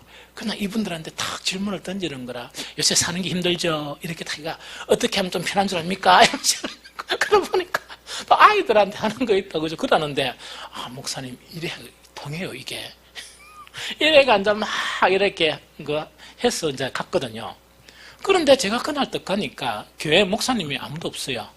논두렁이가 누가 오겠습니까? 그거는 이런 뭐냐니까 딱 예배 시간이나 이럴 때 사람들이 막 열심히 노력해가지고 이 사람들을 끄시고 오는 거예요. 그럼 목사님도 그래 가요. 처음 여자들이 와요. 사살 꽃이 나면 여자들이 한 1년 있다가 사살 적은 한 병 꽃이가 오고, 물론 또 그래 삐끼가 가는 사람도 있고, 그래가지고 그게 이제 수요 예배가 전도의 그런 이 결과로 나타나는 이제 그 일이 나타난대요. 그래서 이제 신기해가지고 제가 이제 그 교회를 방문했고, 이제 직접 눈으로 이제 확인을 한 거예요. 그래서 지금도 여전히 정말 은혜의 때가 좀 지났다 그래가지고 전도가 영 안 되고 그런 건 아니에요. 그래서 목사님들 이렇게 이야기 들어보면 어떤 자 교회는 또 뭐냐니까 그 노인들 대상으로 그 지역이 노인들이 이렇게 많대요. 근데 많은데 이 노인들은 어떤 노인들인가 하니까 경제력이 있는 노인들이에요. 다 일을 한대요. 그래서 뭐 시골 같은 데 가면 거의 그 일꾼이 뭡니까? 노인들밖에 없죠. 그래서 부자래요. 늘 돈을 다 버니까 부자래요. 그런데 거기도 보면 막 희한한 그런 프로그램을 가지고 이래 하는데 그 노인들이 이렇게 와요. 제가 눈으로 목격했어요. 이래 해가지고 이제 지금도 여전히 이런 능력 자체는 나타난다는 그 이야기죠. 그런데 우리 교회는 참 애매해요. 애매하거든요.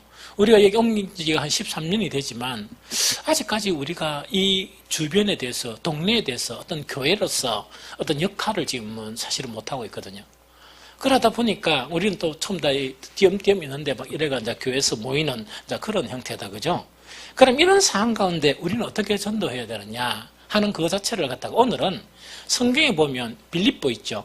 빌립보시에 이 바울과 그 일행이 복음 전한 거하고 데살로니가시에 바울이 복음 전한 그런 내용이 있어요. 이걸 보면서 우리가 좀 모델로 삼았으면 좋겠다 하는 그런 생각이 듭니다.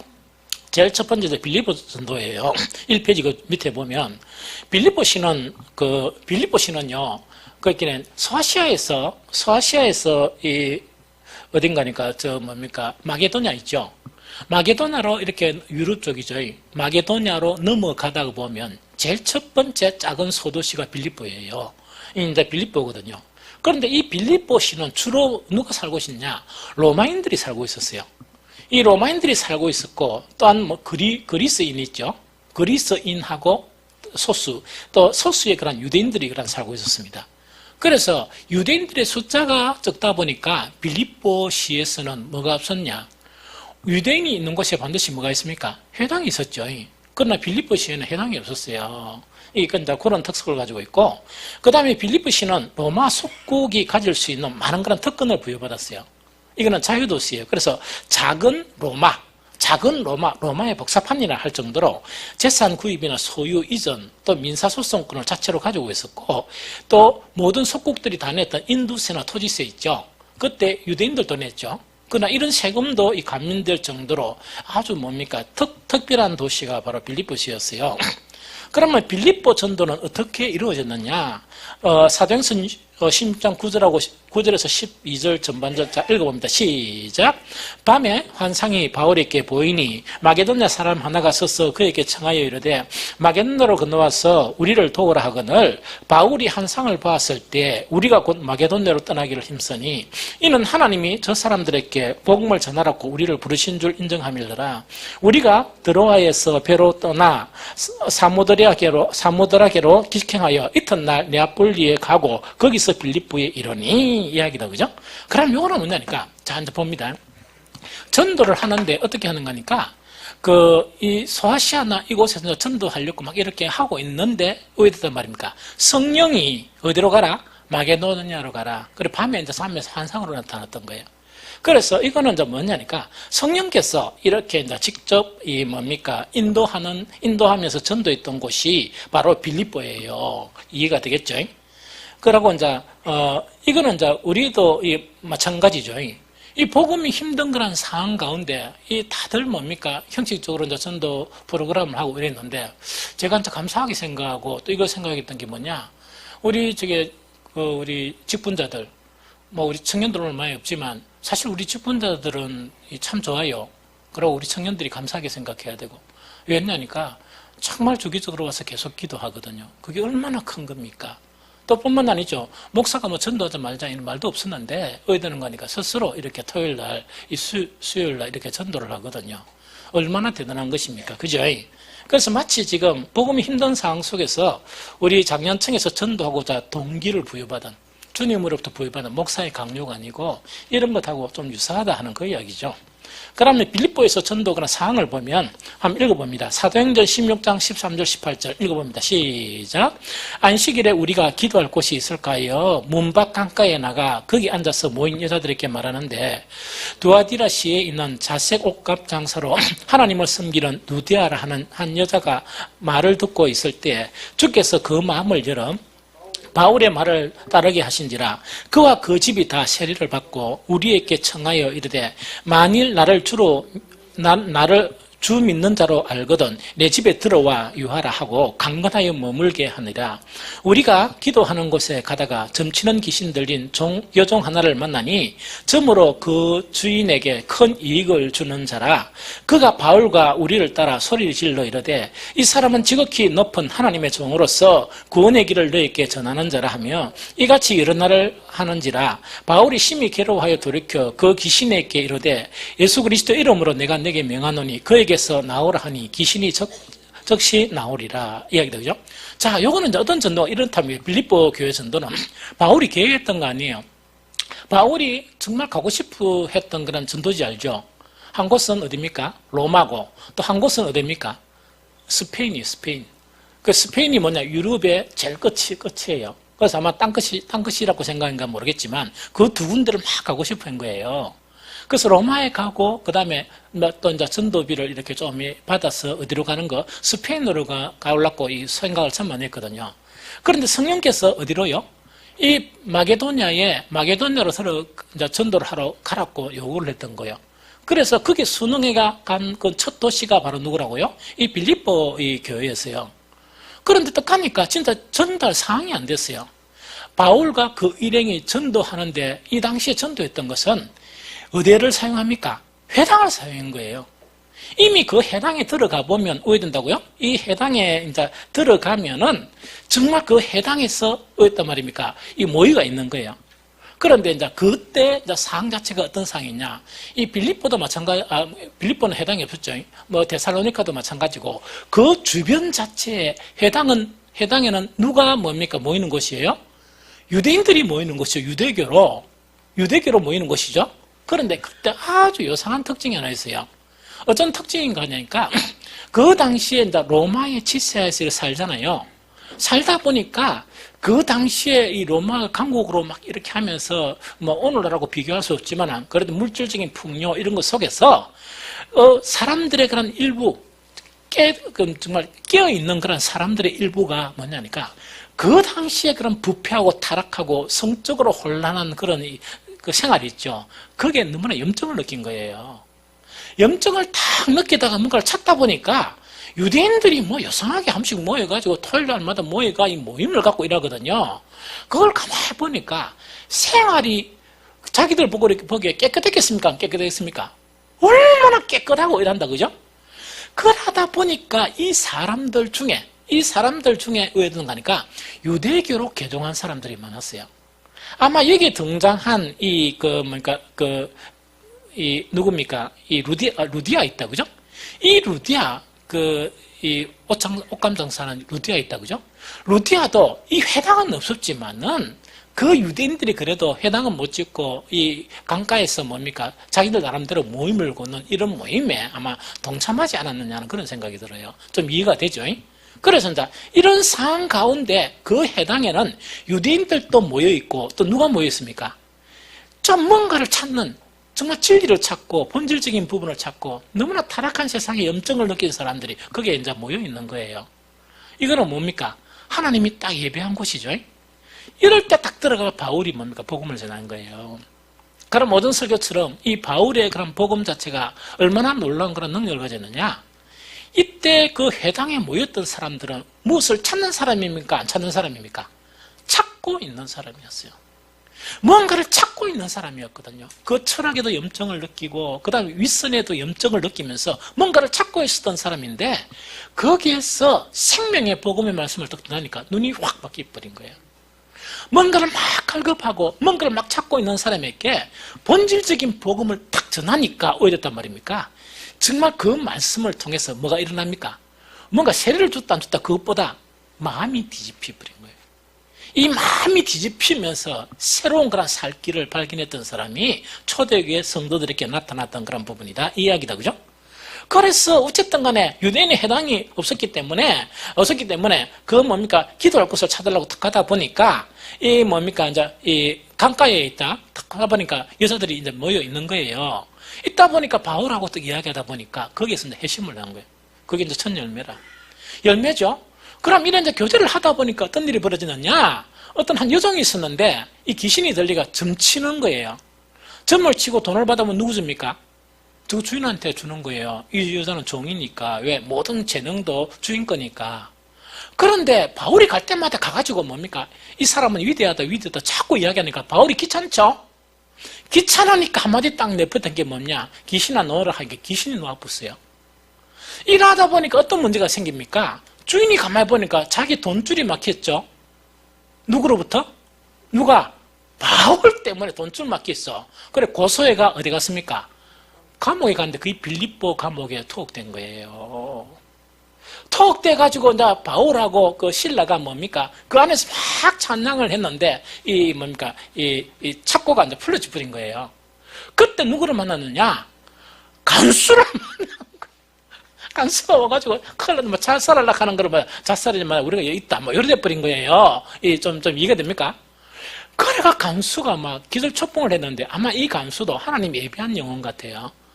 그래가 이 간수가 자기 집에 들고 가가지고 이 복음을 전해받고 이 세례를 받은 거예요. 이해가 됐죠? 그래가지고 빌립보 교회가 생긴 거예요. 너무 신기하다. 너무 희한하다. 그죠? 이게 빌립보 교회의 그런 시작이에요. 거기에 방금 읽었던 안 읽었던 사도행전 16장 29절, 그다음 32절 요 부분입니다. 그래서 빌립보 교회 시작에 그 후에 이제 성경에 등장하는 인물이 뭡니까? 에바브로디도, 그 다음에 요디아, 순도계, 클리멘토 이런 사람들이 있어요. 그러면 빌립보 교회 자체가 큰 교회입니까? 우리 피카소 홍교회보다 크겠습니까? 훨씬 작겠습니까? 그러니까 이 초창기 교회 자체는 훨씬 작았다 하는 거냐. 가정교회. 가정교회 있죠. 가정교회 하면 보통 우리나라 지금 가정교회가 한 20명 미만이에요. 20명 미만이 이렇게 모여서 뭡니까? 이제 예배 드리는 그곳이 바로 이런 부분이에요. 그러면 이 빌립보 이 전도를 통해서 우리가 이제 깨달을 수 있는 부분이 뭐냐? 이런 부분이거든요. 저는 이런 기대를 하는 거예요. 또 그런 조짐이 한 번씩 조금씩 보이고, 왜냐니까 뭐 목사가 강제적으로 뭡니까? 모이시오. 좀 그런 성향이 또 아니지만, 뭐 그다음에 전도합시다. 뭐 처음에는 뭐 초창기 전도는 늘 갔죠. 갔는데 요즘은 전혀 안 가는데 자체적으로 다 해요. 그 다음에 어떤 성령의 그런 요구에 따라 우리 직분자들이 자체에서 전도를 하거든요. 수요일도 마찬가지예요. 언제는 뭐 떡볶이 뭐 사먹고 뭐 이래가 막 다들 전도 안 듣고 막 이래 사요. 샀고 뭐 사람도 덜고 오고 뭐 이상하니까 사는다 그죠? 이런 전도 자체가 정말 은혜가 막 이렇게 막 내리는 또 전도의 길실이 맺히는 그런 부분이 아니지만 성령의 그런 요구에 따라 전도하는 이 전도는 뭐냐? 조금만 여러분들이 견디면 그 다음에 마음을 다해서 전도하면 뭐라고요? 빌립보 전도에서 예비된 그런 사람이 있죠. 옥감장사 루디아. 그 다음에 뭐냐니까 감옥에 이렇게 푹 이래가 귀신을 물러가라 해가 그것도 참 잘못해가지고 뭡니까? 감옥에 덜컥 갇혔는데 그 간수 가족이 뭡니까? 교회가 돼버린 거예요. 이런 사람들하고 함께. 그게 빌립보 교회예요. 그리고 빌립보 교회 자체는 뭐냐? 이 바울이 빌립보 교회나 이런 두 개의 교회가 있는데 그 교회는 뭡니까? 어떤 교회 문제가 있어서 이 편지를 쓴 거 아니에요. 개인 편지예요.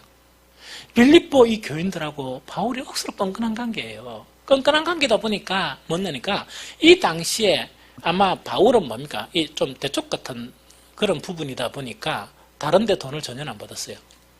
그러니까 쉽게 하면 자비랑 했었어요. 그런데 빌립보 교회에서 이 여인들이 그죠? 바울의 그 대부분의 이 선교하는 선교비를 다 제공했는데 바울이 두 말 안 하고 받은 거예요, 이렇게. 그래서 빌립보스라는 그 성경 자체는 어떤 성경이냐? 감사 편지예요. 감사 편지라는 것은 뭐냐? 참 복음을 전하고 우리는 자비랑 하는데 당신들은 여기 있는 소수인원이요. 당신들은 나의 복음에 동참하는 사람들이다. 이렇게 이제 인정하는 거예요. 동력자로 인정하는 거예요. 그러면서 당신들이 보내준 그런 선교비 있죠. 이걸 통해서 뭐 한다고요? 이제 우리가 복음을 전해왔고, 지금 내가 감옥에 있어도 걱정하지 마라. 기뻐하라. 왜? 내가 감옥에 있을 때도 내가 갇히다 보니까 복음의 일이 막 일어난다 하는 그걸 전하는 거예요. 신기하죠? 그래서 우리 우리 직분자들, 우리 전도팀 힘내세요. 조금만 더 진실된 마음으로 하나님을 의뢰하다 보면 하나님의 예비한 사람들을 만나게 될 것입니다. 그래서 정말 우리가 알지 못하는 그런 가운데 하나님의 이끄심에 따라서 이렇게 전도를 하다 보면 빌립보 교회가 형성되는 그런 놀라운 일들이 일어날 것이다 하는 그런 기대를 합니다. 그래서 확신을 가지고 여러분들 나아가십시오. 확신을 가지고 나아가십시오. 빌립보 전도는 하나님에 의해서 시작됐다가 하나님이 열매를 맺혀주고 바울이 선교 사업을 하는데 가장 그래도 마음을 둘 수 있는 그 사람들, 개인 이야기를 이렇게 할 수 있는 사람들, 그 사람들이 바로 누구냐? 빌립보의 열매예요. 여러분들 잘은 모르지만 뭔가 어떤 주님의 참된 그런 복음으로 살려고 하는 그런 이 목사들은 되게 외로워요. 사실은 이 마음 둘 곳이 잘 없어요. 마음 둘 곳이 없는데 빌립보 교회가 바울의 그런 마음이 둘 수 있는 이 개인적인 서신을 쓸 수 있는 그 교회가, 그 열매가 성령의 인도에 따라 맺혀진 그 열매가 바로 뭐라고요? 빌립보 교회다. 그래서 우리 피카소 온교회 전도팀 화이팅! 힘내세요. 누가 알아주든 안 알아주든 있답니까? 목사가 알아주든 안 알아주든 관계없이 목사는 목사 일을 충실히 할 것입니다. 그래서 여러분들은 전도인의 그런 일을 충실히 하시기 바랍니다. 그리고 우리 다른 수요일날, 토요일날 못 오는 분들도 정말 우리 직분자들은 뭐냐니까 본받을 게 좀 많아요. 특히 우리 본받을 게 좀 많은데 인성이나 그 다음에 기본적인 그런 여러 가지 성향이나 이런 부분은 본받을 게 많아요. 그런 부분을 본받아서 좀 훌륭한 신앙으로 좀 자랐으면 좋겠어요. 쓰나야. 그래. 그 다음에 두 번째, 데살로니가 전도예요. 데살로니가 전도. 그래가지고 어디 되는 거니까 빌립보 옥에 이제 덕그덩 갇혔죠. 갇혀가지고 이제 거기서 이제 뭡니까? 다 이제 그 의회되는 이 사람들 이제 만나가 세워놓고 난 다음에 그 다음에 어디로 이동하느냐? 바로 데살로니카로 가는 거예요. 알겠죠? 그래서 데살로니카시는 그 마게도냐 있죠? 마게도냐의 그런 수도예요. 수도입니다. 알겠죠? 수도고 그 로마의 충성을 약속했기 때문에 자유를 보장받았어요. 그래서 무역과 상업이 이제 번창했었습니다. 이곳에는 이 빌립보하고 달리 뭐가 있었다고요? 로마 회당이 있었어요. 무슨 말인지 알겠죠? 로마 회당이 있었어요. 이 회당 안에는 누가 있었다? 유대인도 있었지만 아까 이야기했죠. 이 수도죠. 수도. 오늘 우리나라 같으면 수도 아닙니까? 이러다 보니까 여러 가지 이 타락한 그런 문명이나 철학이나 정말 이렇게 뭡니까? 한계가 있는 그런 모든 그런 부분으로부터 염증을 느낀 사람들이 뭔가 돌파구를 찾았는데 그들이 찾은 돌파구가 거룩하게 보인 이 유대교였어요. 알겠죠? 그래서 거기서 이제 뭡니까? 이렇게 이제 많이 모여 있는 거예요. 그러다 보니까 당연히 바울을 어디 찾아갑니까? 회당 복음. 회당에 찾아가서 많은 사람들이 운집한 곳에 복음을 전하는 거예요. 이해가 되겠죠? 그런데 회당에서 그 기존 유대인들이 가만히 있었겠어요? 바울을 쫓아냈겠어요? 쫓아냈었다, 그죠? 쫓아냈었어요. 쫓아냈고, 그 다음에 이 바울이 생명의 위험을 받아서 그 옆에 베레아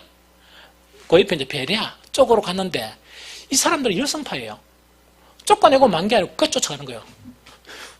죽이려고, 방해하려고. 자, 그런 상황 가운데다 복음을 전한 거예요. 그게 이제 사도행전 17장 5절 13절이요. 한 읽어볼까요? 시작. 그러나 유대인들은 시기하여 저자의 어떤 불량한 사람들을 데리고 떼를 지어 성을 소동케 하여 야손의 집에 침입하여 그들의 백성에게 끌어내려고 찾았으나 발견하지 못하며 야손 및 형제들을 끌고 읍장 앞에 가서 소리질러 이르되 천하를 어지럽게 하던 이 사람들이 여기도 이르매 야손이 그들을 맞아 들였도다. 이 사람들이 다 가이사의 명령을 거역하여 말하되 다른 인간 곧 예수라 하는 이가 있다 하더이다 하니 무리와 읍장들이 이 말을 듣고 소동하여 야손과 그 나머지 사람들을 보석금을 받고 놓아주니라. 밤에 형제들이 곧 바울과 실라를 베레아로 보내니 그들이 이르러 유대인의 회당에 들어가니라. 베레아에 있는 사람들은 데살로니카에 있는 사람보다 더 너그러워서 간절한 마음으로 받고 이것이 그러한가 하여 날마다 성경을 상고하므로 그 중에 믿는 사람들이 많고 또 헬라의 기부인과 남자가 적지 아니하나 데살로니카에 있는 유대인들은 바울이 하나님의 말씀을 베레아에서도 전하는 줄 알고 거기도 가서 무리를 움직여 소동케 하거늘. 제가 방금 간단하게 이야기한 그 이야기죠. 빌립보에서 감옥에 들것 갇히고 난 다음에 거기서 이제 나와서 어디로 갑니까? 데살로니카 가서 이제 전했는데 뭔가 이렇게 그 유대교로 개종한 이방인 사람들 있죠. 이방인 사람들하고 이 유대인들이 이 바울의 복음을 이렇게 복음에 깔려 들어가니까 이 바울을 비판하는 거예요. 그래서 소동을 일으켜서 그 쫓아보냈는데 그래서 베레아로 가서 거기서도 하니까 소문 딱 듣고 이 잡으러 가자 아이가 가서 베레아까지 가가지고 이 소동을 일으킨 사람들 소동을 일으키는 이런 것들을 받았었습니다. 그래서 아까도 얘기했지만 데살로니카서 열매는 뭡니까? 일부 유대인들과 헬라인과 영향력 있는 여자들이 다수 열매를 얻게 됩니다. 이방 여인들은 당시에 부도덕한 사회의 염증을 느끼고 있었다. 그들은 유대교의 교훈에 끌려 유대교로 개종했지만 자유와 사랑의 복음을 받아들인 사람들이었다. 즉 이 뭡니까? 유대교의 율법을 듣던 그 사람이 생명의 복음을 들으니까 완전 마음이 바뀐 뿐인 거예요. 우리에게도 이런 역사가 필요해요. 이 좀 알겠습니까? 그러면 이를 통한 교훈은 뭐가 교훈인가 하니까 지금 혼란기 아닙니까? 이 혼란기에도 진리를 갈구하는 하나님의 예비된 사람들이 있다는 이야기입니다. 예비된 사람들이 있기 때문에 절망하지 말고 우리가 진리의 복음만 가지고 있고 그걸 계속 발전시켜 나가기만 하면 언젠가는 뭘 얻습니까? 때를 얻게 돼요. 저는 가끔씩 이런 생각해요. 물론 저는 이제 나이가 이렇게 늦게 이제 목회를 시작했지만 지금 우리나라 그 교인들이 뭐냐니까 대응교회로 이렇게 몰려가요. 내가 생각하는 거라면 언젠가는 염증을 느낄 것이다. 한계를 볼 것이다. 그럼 어떻게 하느냐? 한계를 보고 난 다음에 그 사람들이 벽에 딱 부딪힐 때는 진정한 복음, 생명의 말씀에 다시 귀를 기울이게 되어 있습니다. 그러면 우리 젊은이들 잘 들어야 돼. 그 생명의 말씀을 가지고 있고 그 자체를 우리 내면 속에서 열매를 피워나가면 언젠가는 뭐냐니까 그냥 아무런 생각 없이 그냥 막 이 맹목적인 예배를 드리는 그런 사람들이 한계를 느끼는 거예요. 한계를 느끼고 지금 또 한 가지는 뭐냐니까 우리나라 지금 복음 있죠. 복음은 지금 교회는 여러 가지 어려움을 당하고 있어요. 여러 가지 어려움이라는 것은 뭐냐, 우리 사람의 교회 자체가 세속화되어 가는 것도 있어요. 있고 또한 이단도 있죠. 이단도 있지만은 지금 우리나라 상황 같은 경우는 조직적으로 이 복음을 방해하는 세력들이 있어요. 눈에 잘 안 보이는. 눈에 잘 안 보이는 조직적으로 복음을 말살시키려는 그런 세력들이 있습니다.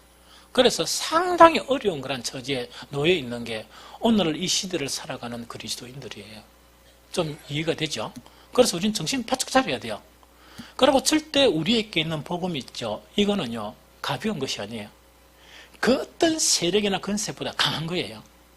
그래서 이걸 갖다가 내심으로 가지고 있고 발전시켜 나가다 보면 지금 막 정신없이 막 신앙생활 하는 사람들 있죠.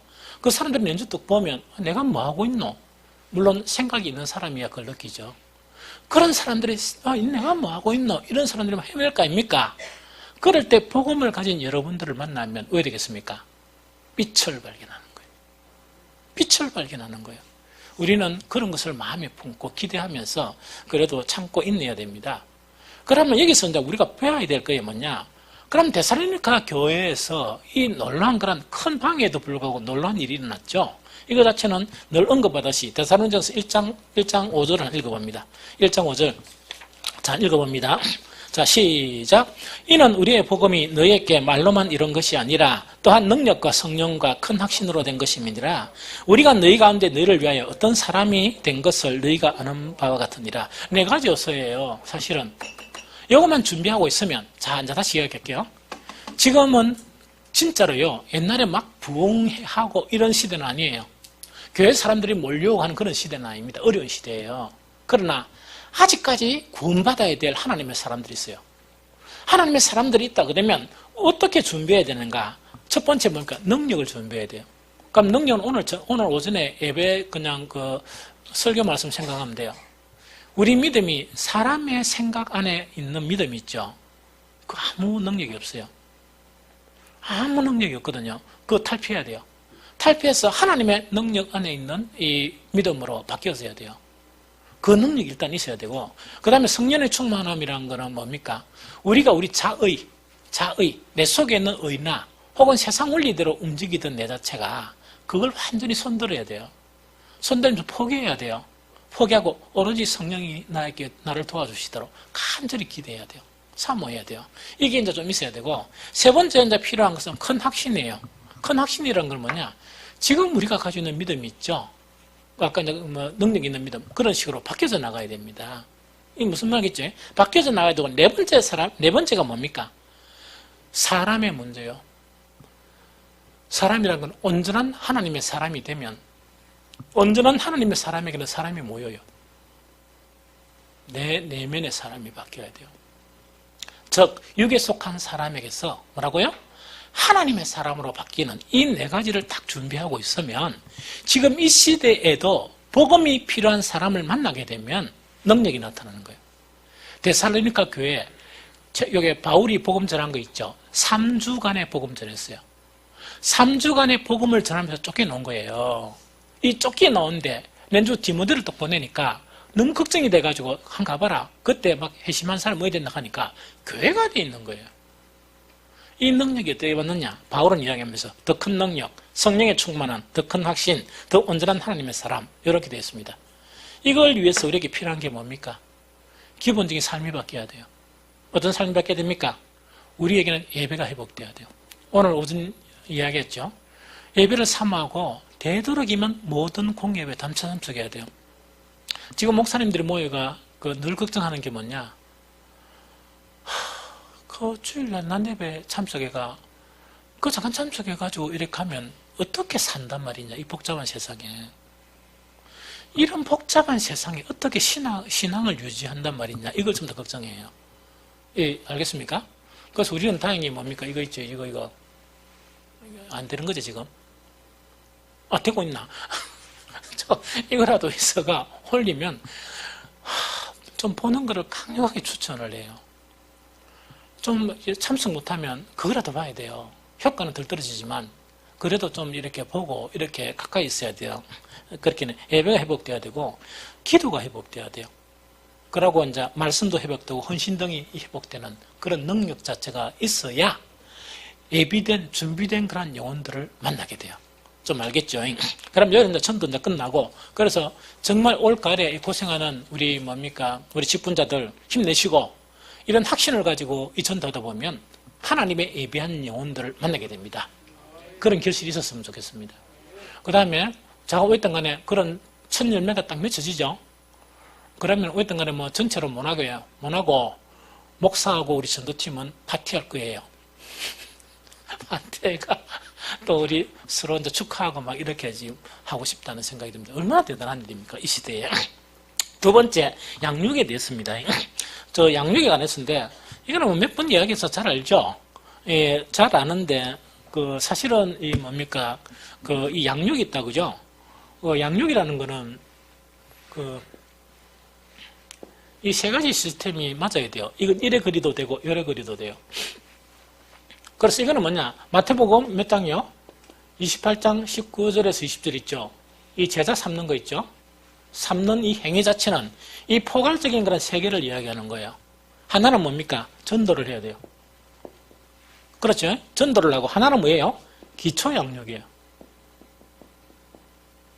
하나는 뭡니까? 제자화를 해야 돼요. 제자와 그 다음에 여기서 하나 더 들어가면 일꾼을 세워야 되는 거예요.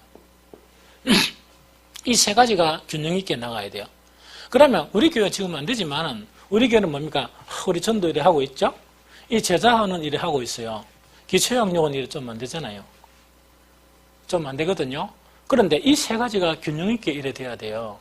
그러나 이 프로그램, 요것은 프로그램이 있을 수 있습니다. 가장 합리적인 건 이러면 좋아요. 평택에 있는 그 교회가 모델이에요. 그러니까 저는 예배를 주일 예배처럼 한 번 더 드릴 수 있어요. 그 처음에는 뭐냐, 갈래 갔나 막 시작할 때 수요일날 예배를 낮에 제가 뭐라고 약속해나가니까 갈래가 하나 여러분 20명만 되면 수요일날 낮에 주일처럼 예배를 제가 인도하겠습니다. 이렇게 된 거예요. 왜 그랬는가 하니까 그 예배가 전도 예배예요. 즉 전도를 하면 시간이 낮에 나는 사람이 있죠. 나는 사람을 예배로 초청하는 거예요. 이분들 주일날 잘 못 오거든요. 예배를 초청해가 한 20명만 되면 우리 일꾼들하고 합하면 몇 명가 25명에서 30명이 돼요. 그러면은 주일날 예배보다 조금 자유롭지만은 이분들한테 도움이 되는 그 예배를 주관하다 보면 전도를 해가 주일날 들고 오는 게 아니고 어디로 들고 옵니까?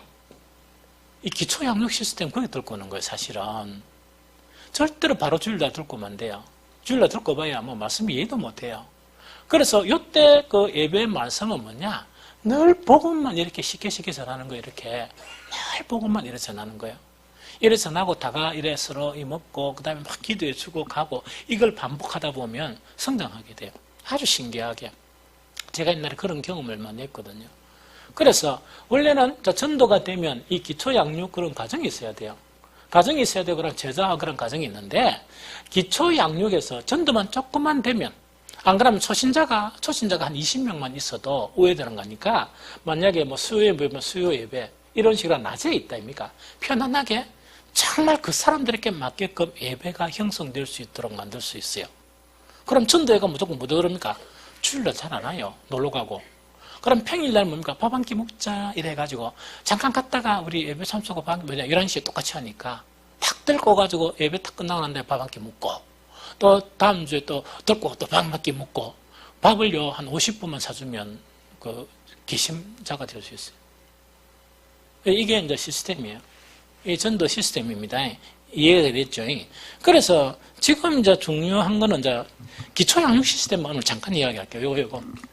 왜냐니까 이거는 이 프로그램이 단체적인 프로그램 제가 이야기한 이런 프로그램이에요.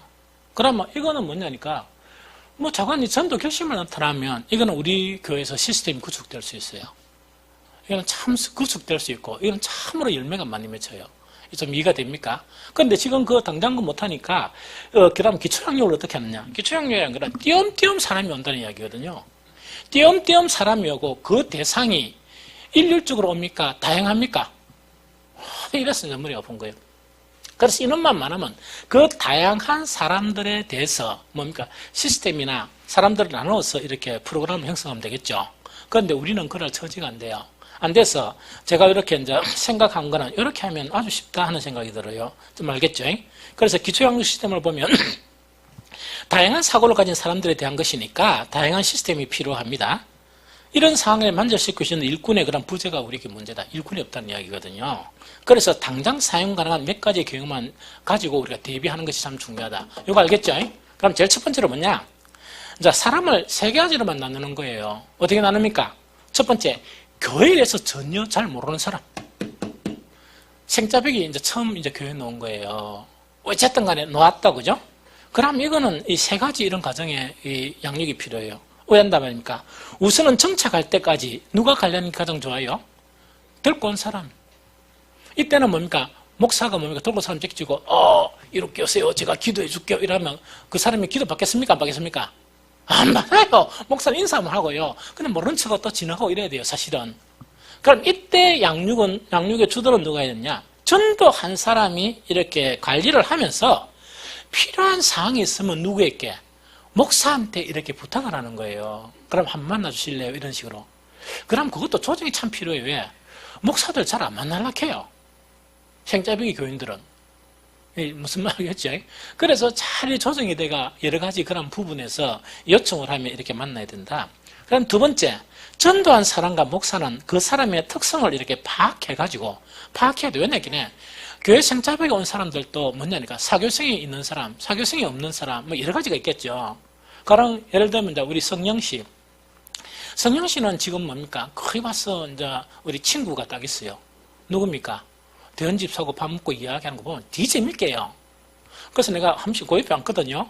어머, 이제, 그 성령 씨가 이제, 대원집 사고 이야기 하다가 또 내한테 한번 이야기해요. 우리 교회 사장이 누군 줄 압니까? 뭐냐, 최병 모시기래요. 그 다음에 뭐 전문지 뭐냐. 그거 누군 줄 압니까? 또 최병 모시기래요. 또 뭐 공당장에 금치 누군 줄 압니까? 그 누군데 최병 모시기예요. 뭐 있어. 하나도 재미없는 거라. 그런데 이제 말을 띠다는 것 자체, 자기 직장을 그게 마음이 열린 거 아닙니까? 그래서 제가 딱 한마디만 물어봤어요. 형제입니까? 그러니까 예! 아무 재미없는 이야기죠. 그런데 성령 씨는 재밌어요, 그게. 좀 이해가 됩니까? 그래서 내가 지난주에 우리 이제 그 제자 모임 이렇게 이제 시작한다고 그때 이제 그 피자물 넣고 우리 이제 현석이한테 내가 문가길에 성령 씨 좀 초청해라 이랬거든요. 몇 년 또 보니까 안 온대요. 재미없는 거예요. 그런데 그런데 또 초청 안 하면 기분 나쁜 사람도 있죠. 아주 다양한 거야. 그래서 전도한 사람하고 목사는 그걸 이렇게 분석을 해야 되는 거예요. 이 사람이 어떤 사람이냐 하면서 그 사람에게 기초 양육이 필요한 그런 것만 해야 되지 그 과도한 거 하면 안 돼요. 과도한 거 하면 절대로 안 되거든요. 그래서 이제 이렇게 접근해야 되고 그 다음 세 번째 뭡니까? 이런 과정을 수행한 동안에 우리 직분자들이 있죠. 나머지 직분자는 왜 됩니까? 무조건 오면 웃으면 좋으면 돼요. 웃으면 좋고 상냥하게 인사만 해주고 그다음 싹 피해버리고 또 애가 인사만 하고 싹 피해버리고 왜냐? 어떤 사람인 줄 모르니까. 무슨 말인지 알겠죠? 그래서 이렇게 하는 것이 기초 양육이다. 이런 프로그램을 하는 게. 그 다음에 두 번째 뭡니까? 어느 정도 교회를 다닌 적이 있는 그런 사람이 있다. 그죠? 이런 사람들 경우도 이게 완전 천차만별이에요. 천차만별이지만 전도자 혹은 스스로 온 사람은 이제 목사가 딱 지명한 사람이 있죠. 이런 사람이 익숙할 때까지 시간을 내주는 게 좋아요. 특히 주일날 같은 경우. 무슨 말 알겠죠? 그래서 가장 중요한 건 우리 밥을 같이 먹으니까 식사 시간에 같이 식사하면서 그 우리 대원집사가 성령씨 지금 계속 하는 것처럼 그림을 해주면 됩니다. 그거 참 도움이 돼요. 그래만 이제 계속 해주면 되고, 그 다음에 이제 어느 정도 교회를 다녔기 때문에 오해되는 거니까 한꺼번에 하지 말고요. 매주마다 한 사람씩만 이렇게 인사시키는 거예요. 한 수입사 근사만 인사만 시기도 몇 주입니까? 한참 가죠. 그래서 그렇게 인사 트고, 그 다음에 좀 더 반갑게 하고 이러는 게 좋을 것 같다. 그 다음에 목사, 그 다음 전도자 지명받은 사람은 그 사람의 요구나 특성을 파악해서 양육 방법을 이렇게 모색하는 거, 이게 중요합니다. 이런 과정을 수행할 동안에 직분자들은 뭡니까? 예배 참석할 때 아까 되겠죠. 막 반갑게 대하는 이것이 할 수 있는 유일한 것이에요. 좀 이해가 됩니까? 그래서 사람들을 이렇게 접근하는 게 좋겠다. 그 다음에 우리가 직분자들에 관한 수평 이동이 있죠. 이게 제일 쉬워요. 그래서 가장 어려운 게 교회 생자배기. 그다음 두 번째 어느 정도 다닌 사람은 좀 어렵고, 직분자들은 뭡니까? 어느 정도 신앙생활 다 했고 우리도 좀 편하죠. 여기는 막 크게 조심할 필요가 없어요. 크게 조심할 필요가 없고 직분자 목사가 접촉해서 청구시키면 돼요. 그러고 뭡니까? 우리 안수 집사님들 이런 사람들은 뭡니까? 야, 우리 한영이 한번 합시다. 뭐 이런 식으로 해가 막 그 사람 봐가지고 상을 봐가 뭐 이렇게 하면 돼요. 좀 쉬워요. 이제 쉬우니까 이런 형태로가 기초 양육 시스템이 있죠. 이걸 당분간 이렇게 해나가는 게 좋겠다. 그런데 소문은 뭐냐니까 전형적인 이런 시스템이 구축되는 날이 빨리 왔으면 좋겠다. 저는 이렇게 하는데 스트레스가 전혀 안 쌓여요. 아무것도 안 쌓이니까 모임이 아무리 뭐 많거나 그거는 아무 관계가 없습니다. 아무 관계가 없거든요. 그래서 어쨌든 간에 그 많으면 많을수록 좋아요. 좋으니까 그 우리가 전도라는 프로그램이 있고 이런 거 있죠. 예배를 따로 드릴 수 있는, 특히 수요일날이나 목요일날은 아무 때나 좋습니다. 월요일날도 괜찮고 낮에 한 11시에 예배 탁 드리고 난 다음에 다 같이 잠깐하고 가면서 그러면 그 전도한 사람하고 이렇게 묶어가지고 자기들도 프로그램 갖고 이런 거 있죠.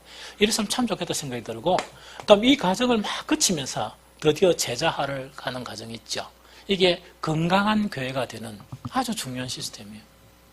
이 시스템은 언제든지 운영할 수 있습니다. 여러분들의 목사는 이거 너무 쉬워요. 이거 하는 게. 그래서 가장 중요한 거는 전도가 좀 어려운 시기다. 그게 이제 우리한테 좀 애석하다 하는 그런 부분입니다. 어쨌든 간에 그 오늘 말씀 듣고 우리 전도팀 힘내시고 기대를 해야 됩니다. 기대를 하시다 보면 하나님이 예비한 그런 영혼들을 만날 것입니다.